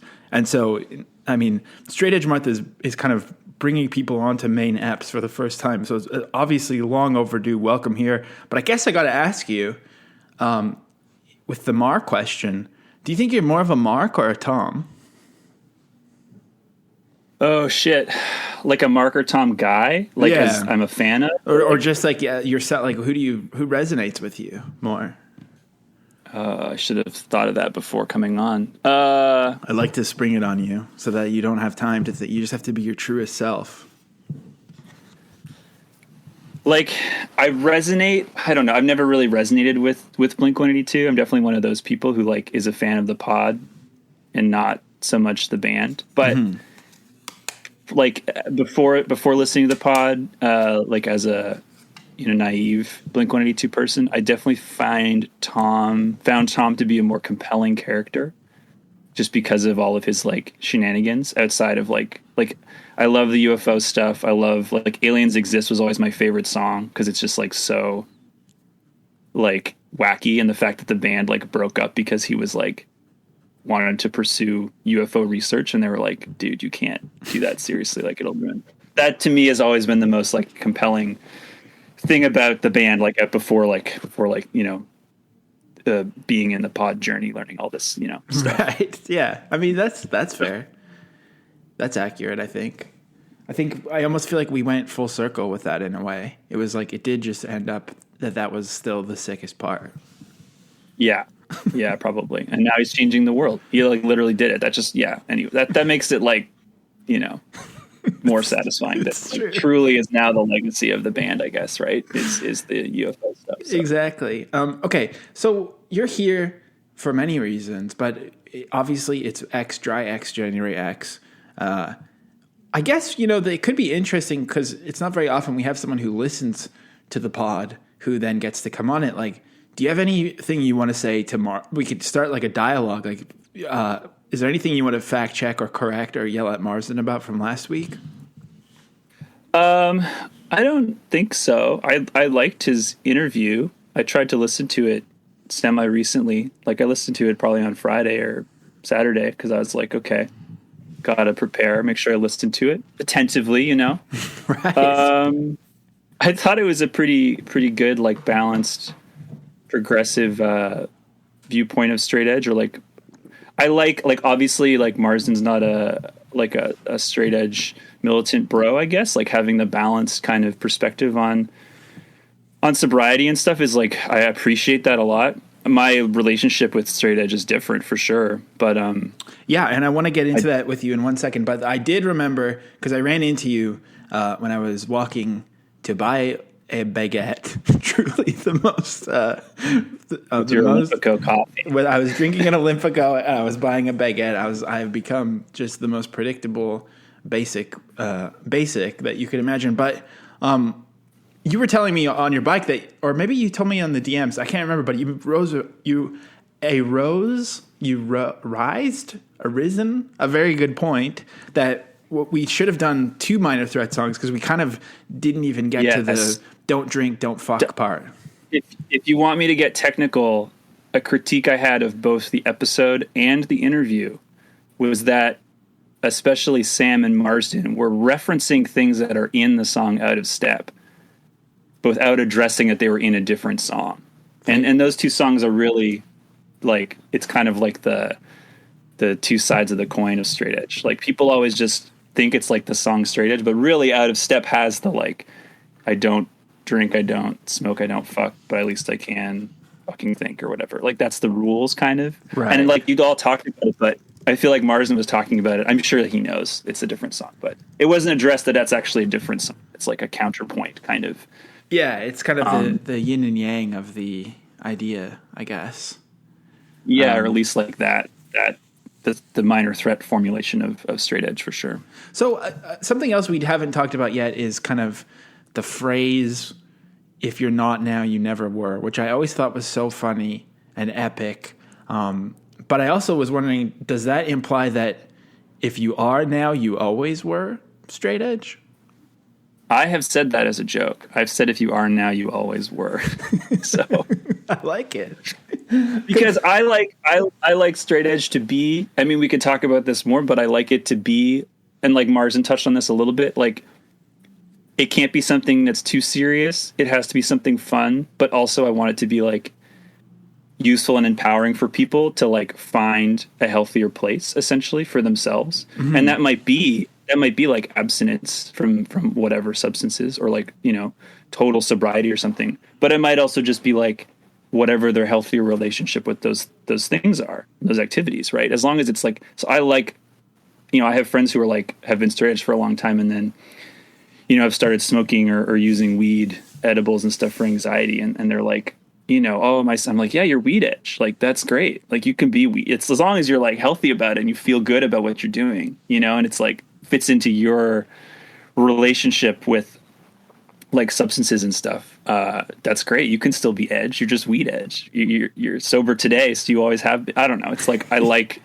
right. kind of that positivity to it because like, you know, that for me is important. Cause like, you know, if you get really technical about it and it's like people do in like the funny way where it's like, well, is caffeine straight edge? If you take an aspirin, is that straight? Like, I don't know, like all these like stupid questions, but like, yeah, at the end of the day, it's like, yeah, if you like are straight edge, quote unquote, and really militant about it or something and like shaming and judging other people for their choices, but you're like not true to yourself about your own like damaging choices, which might be addictive parts of your own personality or whatever, right? If you're not true to yourself about that, like it doesn't really, it's not like you're better than anyone else or living a better truth, you know, because you're still like, you know, not doing your best to yourself or something. You know what I mean? Like, I just like it to be like kind of a positive thing that you can kind of do whatever you want with. So like if people want to be like, I'm weed edge or I'm popper's edge, like poppers are edge if you're gay is a good joke that I like totally love. That like I have friends who are like, yeah, I'm straight edge and I do poppers because poppers are edge if you're gay. And I'm like, hell yeah, like that sounds great. Like, right. You know, so I maybe have a very liberal definition. Right. That's true. I would love to talk about that more, but I guess first, or before we go deeper into it, so what about your now never versus or not now never versus now always? I mean, have you always been straight edge, or did you like claim straight edge at some point in your life? Oh, yeah. So I'm a gold star, cradle to the grave, straight edge person. Oh wow. In that I've never like really drank alcohol or taken like recreational drugs or any of that stuff. But yeah, and like as a kid, like younger, like I just found that stuff pretty alienating. Mm-hmm. You know, and I was like a classic like pre-punk like kind of outcast kid, didn't really fit in. You know, I didn't really connect with like the kind of like. And as this kid, I didn't have this analysis, but I was like pretty turned off by like the toxic masculinity around like drinking culture in like young kids and boys and stuff. You know what I mean? So I was like turned off by all of that just pretty like naturally. And like, you know, it might have to do with like my background and my family and stuff. Like they're just pretty chill people. And they, you know, my parents drink a little bit, but don't really drink. So I maybe had the benefits of that privileged upbringing or something. Don't have a lot of trauma in my life, but I did find it pretty alienating, other like that kind of culture. And once I got into like school when people were doing drugs and stuff like that. And I definitely had a similar thing to like Sam where like in, you know, grade 7 or 8 or something, I was in a band with some guys, but not quite a punk band. I feel like maybe this was before I guess I got into punk, but somebody was like, "Oh, you don't drink and stuff. Like, here's the Minor Threat discography." You know what I mean? And I was like, "Oh, what's this?" And then like listened to it and like read the lyrics and was like, "Oh, like there's a name for this. Like there's a thing. Like that's really cool." That's so sick. So, I mean, that just seems to have been like a rite of passage thing. Like if we're making a teen movie about straight edge, there needs to be somebody who says, "Oh, you don't drink? Let me," and then they hand, was it a CD? The discography CD? It was the CD discography, which I feel like everyone our age, like that's, I'm not a vinyl collector guy, so I don't have any, I feel like for everyone my age, like that's how you got the CD, the discography. Wait, do you still have CDs? I have kept some of my CDs, yeah. Or do you just kind of have like nothing? I feel like when I picture your home life, it's mysterious to me. I can't place it. I have like probably 30 to 40 CDs that are things I've kept that are like only pressed on CD maybe. And then I probably have like 200 cassettes, and then I have like, I don't know, 150 records, something like that. Okay. It's a lot of cassettes. That sounds pretty like, that sounds like a very, it sounds like you're almost collector edge in a way, or at least very teetotaling with your. I don't have the Chung King Can Suck It 110 edition or whatever it is. The like rare Judge record. Oh man. Anyways, so Minor Threat. Yeah, I was like, cool. There's a name for this thing. Like that's cool. Like I was like, oh, there's like a thing. Other people are this, right? And I was like, straight edge, great. But I really didn't. And then I started going to shows, and there were like straight edge bands in Ottawa growing up and stuff. But I really didn't identify with the straight edge scene. I didn't claim edge. Like I didn't call myself straight edge at all.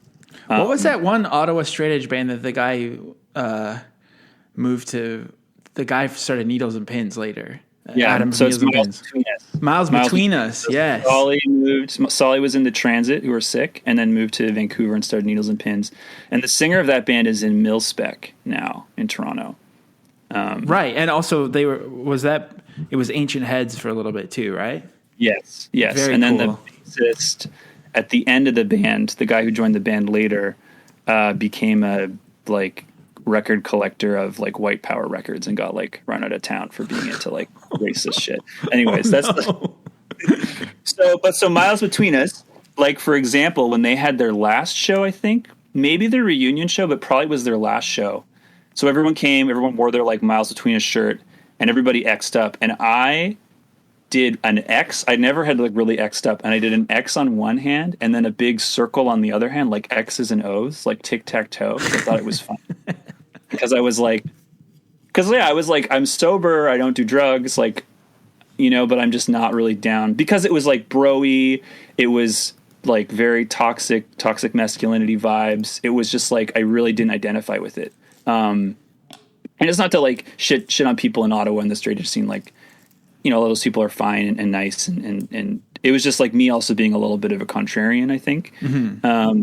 But yeah, there was something about the culture and the meathead stuff that I really didn't identify with enough that I would want to like claim straight edge or identify with it. But the thing is, like later in life, and I didn't want to give people like the wrong idea. I was kind of like, oh, if I tell people I'm straight edge, like they're going to think I'm like those dudes, those bros. And like I had a lot of friends who like I didn't want to alienate by being like associated with something like that.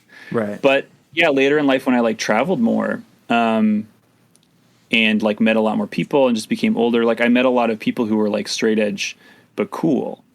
Like straight edge anarchists and like straight edge, not dudes, and like queer straight edge people and people who had like straight edge bands that were like claim edge. Like we're an edge band, but we're also like had good politics, even good like politics around substance use and like harm reduction and stuff, like weren't,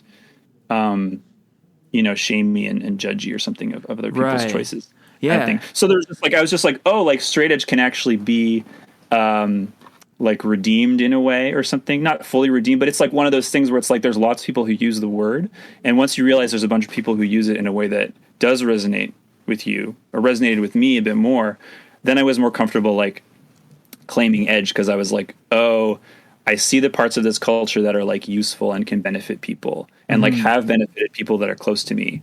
and have benefited me. And I want to like promote those aspects, which I think again is like, I don't want to repeat kind of some of the stuff Marston said, but I feel like that's a little bit of like his relationship to it as well. So even just like, it's easier to tell people you're straight edge and like explain the whole thing as long as you like caveat it with like, but I'm not an asshole. You know, there's like that song, like, Straight Edge, I'm an Asshole by Beatercore. Yeah. Yes. That was so like I had a patch. I had the Beatercore patch on my vest for a really, really long time. I can't figure out like how big or not big that band was. Because when I was a kid, I like one of the ways that I first got into punk was through going to shows at the Java Joint. And I remember somebody was giving away a bunch of like old Heart Attack magazines with maybe the cover was ripped off or something like that. I had like a whole bunch of Heart Attack zines, and I would read the reviews and circle the ones that I thought were interesting. And then my friend Nathan, because I didn't have a sound card or a burner on our computer, he would look up those bands on Audio Galaxy and then charge me $5 to make me CDRs with the bands. And so that's like how I heard of Beatercore. And then I don't think I've ever spoken about them ever out loud until maybe talking to you about it once. Yeah, like I had that patch on my vest for a long time, and I don't remember anyone talking to me about it. I mean, that was when I was like, you know, this was like later in life, so like the internet existed, and I was just like finding like power violence and straight edge bands and whatever, just like gobbling up bands online. Mm-hmm. So that's how I found them. But I had that patch on my vest, and the only time I remember someone talking to me about it was in Europe, in whatever country they're from, the Netherlands maybe, or maybe Sweden. I honestly don't know. Yeah, they're from Netherlands. I just looked it up. Wherever we were staying, like the squat where the show was, somebody who lived there was like, "Oh, my friend is in that band. That's so funny. You have that patch. He lives here. He's just on tour right now with his other band." And I was like, "Oh, that's really funny." Of course, we're like here, and I have this patch. And it's embarrassing because like I'm like where the band is from, and I'm like, you know, right. It's like beyond shirt to show, patch to squat. This is a real faux pas, maybe. So yeah, I had that relationship, right, where I was like younger.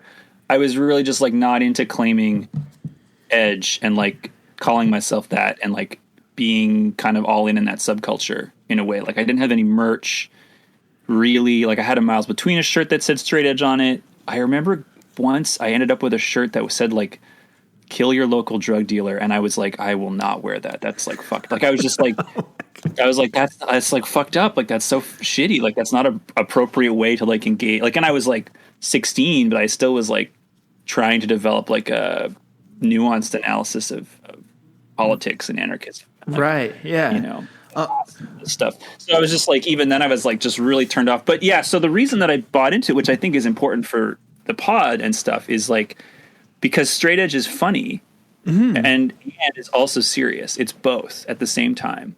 So it's like funny because you get to like have stupid merch. You get to have the X watch. You get to like say things like if you're vegan and straight edge, you get to say XDRYxJANUARYx. You get to be like in another club. Right. You know what I mean? So there's like all the funny merch and all the funny bands, and that can be really empowering for people. Like I do agree with critiques of a lot of the bands and lyrics and viewpoints and stuff that it's like can be really problematic and, you know, have poor class analysis and, you know, it's just shaming other people for drug use, is not addressing like systemic problems, like all these things, right? Like I totally get that. But at the same time, it also like, especially the better parts of kind of straight edge culture can be really empowering to give like, here's a cool alternative cultural like touchstone kind of that you can go to, where if you're like, I really am not connecting with like the parts of culture, like mainstream culture that are really centered around like alcohol, for example, is like a big one, right? And you're like, oh, there's this other thing where it's like those people are having fun and it's like kind of funny and you get to like wear a funny jacket. Like it's kind of a silly subculture, but it just gives you something that's like a little bit cool. And that can be empowering for some people, can help them like find a place. It's not for everyone. It's not going to work for everyone who's like trying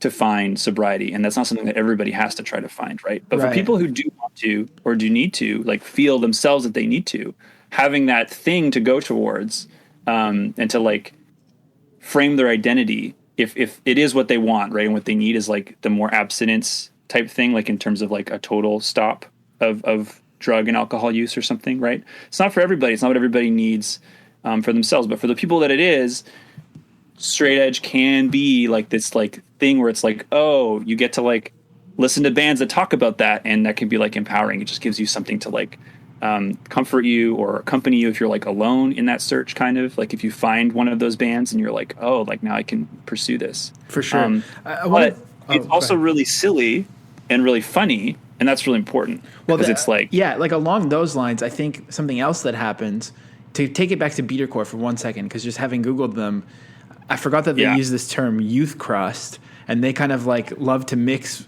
youth crew a little bit with like crust and power violence. And I think that's the patch that I had. It's like the two guys shaking hands, right? The youth crew guy and the crust guy. Oh yeah. And I was like, that's me. Like I'm the crust guy and I'm the youth crew guy. Like I love to just have my foot in both worlds. Because I think the body both. You know, you were talking about like being turned off by the broiness, which obviously is very understandable. And I kind of grew up in like peak amazing core era Vancouver, and I remember being like kind of a little nerd wearing Value Village clothes who loved the Locusts or whatever, loved like arty kind of stuff, and being really turned off by the broiness. As I've gotten older, I love like really stupid bro music, and obviously I don't like it because it's broy, but there are like bro aesthetics that I still like, and I think it's cool if people can not completely ditch the bro aesthetics, or maybe even subvert them and make them more inclusive. Yeah, like the reason, and I'm not totally committed to this analysis of straight edge, but I've been thinking about it just the past 2 weeks because of the pod doing Dry January, and like what is appealing about straight edge for some people, or for like me, or like what has its longevity for me. So it's because it's so silly, like that kind of like reins in the like worst aspects of straight edge culture. Because like if you want to be like the most tough guy, militant, self-serious, like fucked up, like macho bro straight edge dude, people just, it's not going to work that well because it's so funny and stupid at the same time. So it's just like you're going to be undermined. Like, you know, there's like definitely a part of like, you know, like some hardcore scenes in places where it's like in a bubble and those dudes can run amok in the name of straight edge. And because it's like a bubble, like it kind of doesn't get like cut down by the fact that it's so silly. But like there's a limit to how far it can go because it's so silly that at a certain point it just becomes silly. And I think that like that people just are be like, yeah, but it's, come on, man. It's like, what are you, it's like a big X and like, you don't fuck, like, what's that all about? And I like, it's just like, we wear big shoes and it's like silly, right? There's just so many silly things about it that it like undermines the serious, like fucked up parts.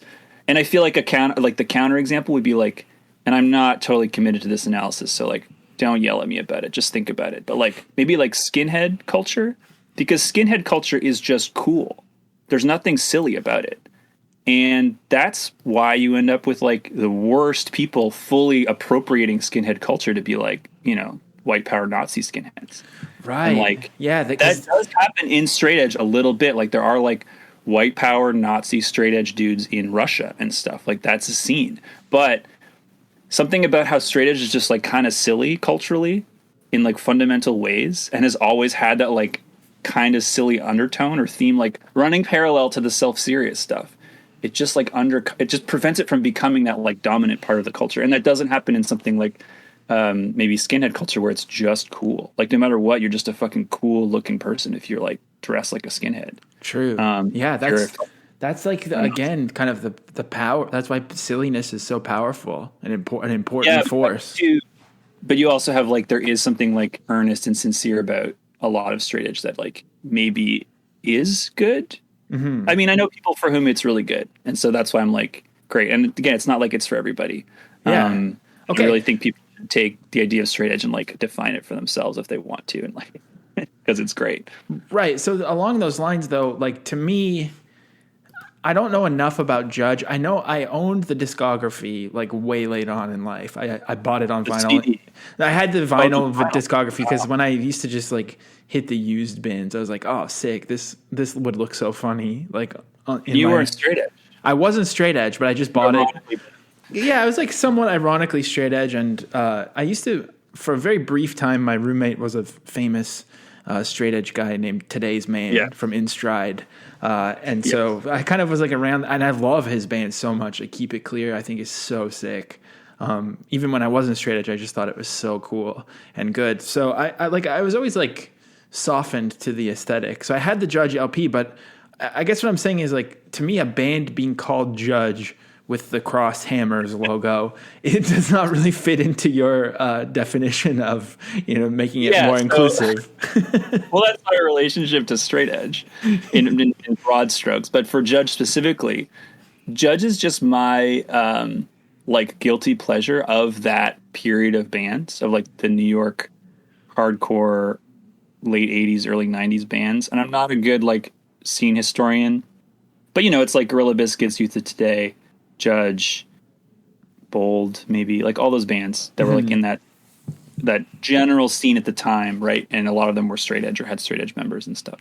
And of those bands, Judge is just the one that musically resonated with me, and the lyrics are both the songs that I like. The lyrics are both silly because they're just over the top, and kind of sick if you want to listen to a song that's tough and going to pump you up, right? Like a tune or whatever. Like if you want to embrace in that toxic masculinity for just a moment to kind of I don't know, maybe not toxic, but you want to lean into tough posturing or something. But I also that was early on was a bit of the Judge appeal for me. And also just the music is better. I like the riffs better. The bass tone has always been really good, which is important to me in a band. If I can kind of latch onto really good bass tone and bass lines, that's a plus for me musically. And just the riffs are good. There are a lot of Judge songs that I think are really bad musically. There's just they have the songs that I like, but I also kind of heard about, because I know, and again, I'm not the historian, but they're supposed to be the tough guy band, the militant one. Mike Judge is the scary singer guy. And we could talk about the Vice documentary. But even before the Vice documentary, what people I knew who were really into Judge kind of told me were the lyrics are, a lot of them are really fucked up sounding or something in terms of being really judgmental of other people's choices, and being there's no positive aspect to this straight edge. It's just negative about other people.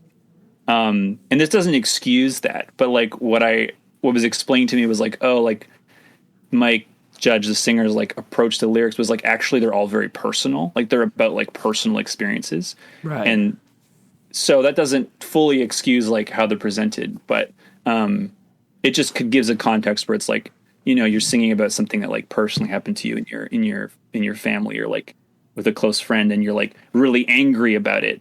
And in a moment you might be angry at your friend and angry at their drug use or something, and you want to express that feeling cathartically. And I think that is like a process that anybody is validly permitted to do. Then of course there's problems with how it becomes like interpreted. It's like as a band's message, and becomes like the basis for like a hardline. Well, it's almost that plays into what you've been saying this whole time, is like you kind of interpret straight edge as a very real thing, but also kind of maybe metaphorically, or it's like malleable, or it's like, you know, it's a personal thing. And I think so much of straight edge seems like it's just like sloganeering and like a set of rules. But if you're describing this Judge song as being possibly something more like metaphorical or personal or poetic, then that's the kind of, to borrow a word from Marsden, the kind of nuance that we need in these lyrics. Because I think it's also fine to be like, you know, that's like not necessarily okay to present those lyrics and still sing them in reunion shows today, without like those cuts. And like, you know, there's like so many fucked up lyrics in bands that are like, you know, like it's just like I'm not going to be like Judge is the greatest band ever and their lyrics are awesome, or like with that reading they're all fine. Like I'm just saying, like for me that made it like, oh, okay, like at least I can like engage with the lyrics where it was like not. Well, it's not necessarily like they're singing a code that you need to live by specifically. These lyrics are instructional. Yeah. They're more expressive, and maybe that still doesn't, obviously, they're open to criticism then, but.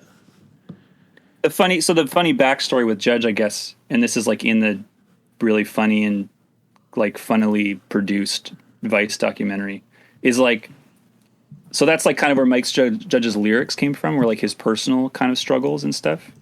But the reason he wanted to start the band was because he wanted there to be a more like militant reactionary straight edge band, because he was in Youth of Today and people were really critical of Youth of Today, who were like the most positive, like inclusive band, I guess. I don't know if that's true, but the assumption is that like Youth of Today is this like basically like youth group or something. It's like super positive and inclusive and just like about your positive outlook and stuff. And people were like shitting on it, and Mike was like, you think they're the bad guys? Like, I'm going to show you the bad guy. I'm going to make a band that is all negative about this. But then where his lyrics came from were these like personal places. But I mean, he still started it with that intention in mind. So like, and then I think it caught up with him, and that's kind of why he just bailed on it, because he was like, oh shit, this has gotten like too dark. And I can't deal with it anymore. That's kind of like what the Mike Judge story is, I guess. And then he went on to create Beavis and Butthead and King of the Hill, and the rest is history. Yeah, exactly. There's a funny like distinctions on the thing, like Mike Ferrero, not to be confused with Mike Judd, the creator of cartoons. I watched the documentary. For everyone listening, and I'm sure we've already talked about it a bunch on the episode, but there is a documentary about Judge that was made by Vice, and I remember watching it like a really long time ago. And I think I remember like halfway through being like, I need to stop. This is so, like, it was just too much Judge at once. It was kind of how I felt with the complete discography. Kind of how I feel with all complete discographies, to be honest, whenever I put them on. It's too much Judge. It's also like a very cringy, like Vice, noisy documentary that's like very dramatic. And you're like, it's just Judge. Like, it's just. And like, I don't give a fuck about reunions. Like, I don't care about the Judge reunion. I'm not going to go see Judge at all. Like, I just enjoy the music because it's like my guilty pleasure of that period of time. It's such a good band name too. And I'm just cherry picking a few lyrics from Bringing It Down. We gotta go in the lyrics. I mean, well, so just one thing though is like these lyrics are like the first section till you get to the end is about like racism kind of, and about like skinhead gangs.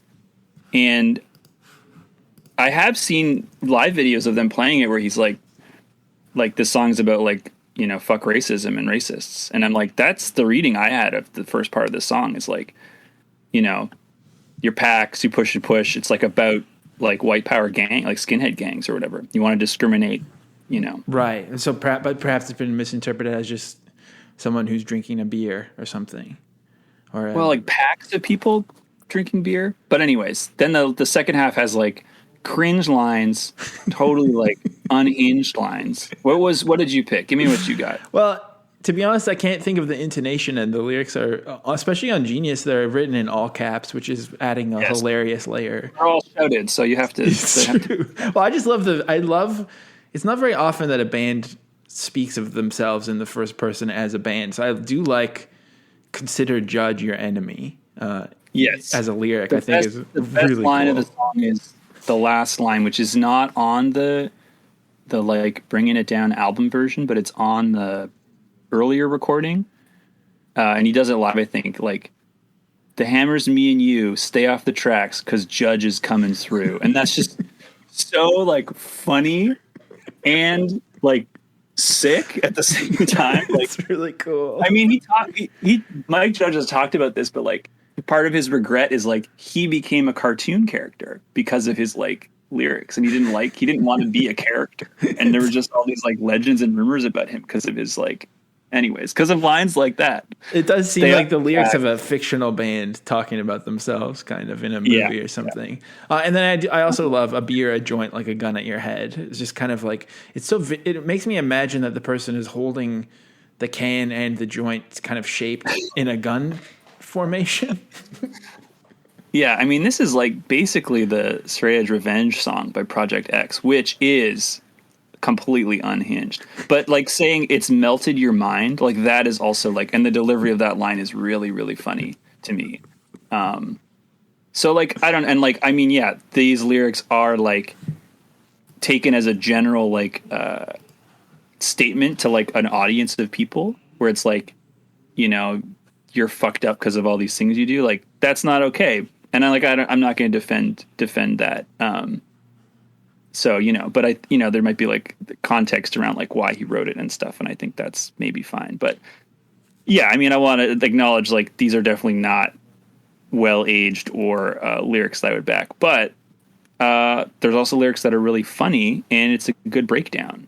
And it does like encompass like that period of straight edge where people were putting those things in their lyrics for better or for worse. And it like led to things, right? People reacted to it, and Yeah, sometimes I find it like, even though I can understand, I do find it hard to understand, just kind of like, I just think it's strange to get that someone would have gotten offended by the lyrics, a beer, a joint, like a gun at your head. Like, it's like, this is so clearly just like wrestling or something to me. Yeah, it's like so silly that it's hard to be like, how could you take it so seriously? Yeah, but I guess if there was a bunch of guys who were taking it seriously, then that's the exactly. That's the problem. Kind of not what Mike Judge wanted. He didn't want a bunch of guys to take it seriously. He wanted to show that there was a more negative place that straight edge could go, but he didn't necessarily want a lot of people to join him there. And that's what happened. Damn. Well, Martin, it's been a pleasure. I mean, it's been so wonderful to just kind of think about Judge and Beatercore with you all day. I wanted to know, first of all, is Vile Intent a straight edge band, or are you the only edgeman in the band? Well, when Vile Intent started, everyone was straight edge in the band. But we were never a straight edge band. Like, we never claimed edge as a band. I don't think it's in any of the lyrical content at all. It wasn't something we were interested in doing. Like, I started the band. It wasn't like, and at that time in my life, I definitely wouldn't have been like, I'm starting a straight edge band at all. Even now, I don't think I would necessarily start a like X straight X edge X band. But we were all straight edge just by chance. But then our drummer Hans broke edge at some point, but it was like a non-issue. It was like not a, it was just like, yeah, it was very cool. We're like, we've been friends forever now. It's like, it was not like a problem. We're like, oh no, you're not edge. You're like out of the band. So it was like never a thing. That's so I mean, that seems to be the vibe of like really cool bands like Vile Intent of the 2010s, was like, everyone was straight edge, but it was just like unspoken. It was like mysterious straight edge. Mysterious edge. I think a lot of people, it was just like, again, it was like, it wasn't for me to be like, this is how I identify, like openly or something. Mm-hmm. And then like really like touring with that band probably is like a lot of the traveling that I did, where I like met people who were straight edge, but were also cool and were like, had good analyses of politics, and were like, again, like I said, like anarchist straight edge people, queer straight edge people, like straight edge people that weren't just tough, like white cishet dudes, like people who were like, no, this is like a thing that can be appropriated or like redeemed in these really radical ways. And I was like, okay, like maybe I do get to say that I'm straight edge. Maybe that's a thing that I want to do. Like, maybe I will get like a tattoo that at least like alludes to being straight edge or something. So. That rules. Is Vile Intent like gonna do stuff still, or? I don't. With theory, we could. I think we're all just too old now. We would for the right. Waiting for the Vice doc and the reunion money to come through. Well, I mean, it would be funnier if our singer had like disappeared for 20 years and like returned from like the woods. But. Right. Well, I mean, before you go, is there anything else people should check out? I know Demo Fest was a huge thing last year that you were a big part of, that was very pod adjacent. Anything else? Where should the new Martin heads go?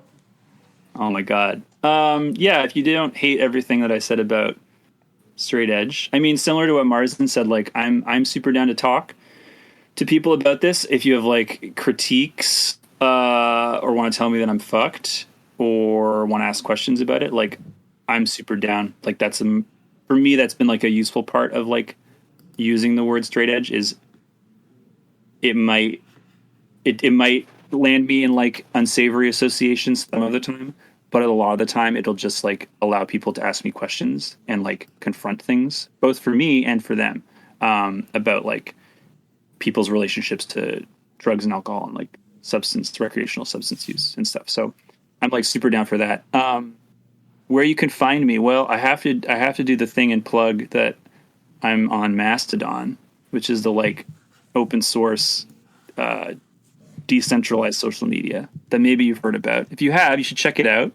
We have an instance, like our own server, that's the 438 Punk House, 438punk.house, and we're going to do, Taylor is going to organize Fun a Day in February. because that's kind of like, we didn't want to do Demo Fest because it's so much work, but February is bleak. In Montreal, at least, we're like pretty locked down.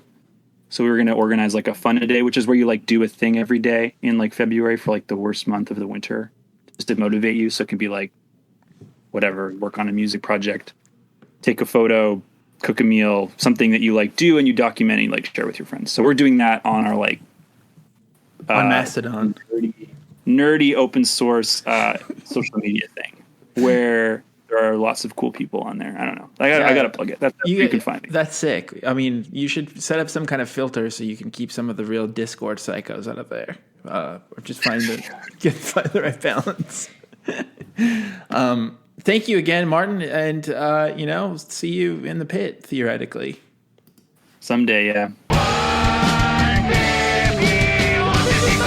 Well, we're almost done in the episode, but of course we've got one other new-ish segment that we've got to do. It's the complaint department. So I'm going to play the theme song now. The complaint department. 155 podcast.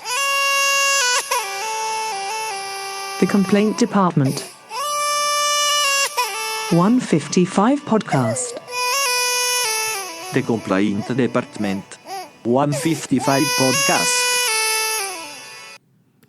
So if you have a complaint that you want to be read on air or you want to record an audio thing, you can submit to complaints@155pod.com. Or I guess you could send it on Discord too, but it's better if you just send it to complaints@155pod.com. Please use your name or a name or send an audio recording, and you might get played on the complaint department. So this week's complaint, Sam. Well, it's what's tough though is this is a very exciting new segment, but like, who's going to have any complaints after this week? Well, that's true. I mean, and also we might get a cease and desist or some sort of legal. The complaints might be a little more serious in nature this week, unfortunately. But this week's complaint comes from Althea Later, who says, "Hello. Since the end of covers, I find the ends of episodes very jarring. It seems like they just sort of end. No closure, no conclusion, just a guess and poof, no more episode. How's a girl supposed to move on with her life?"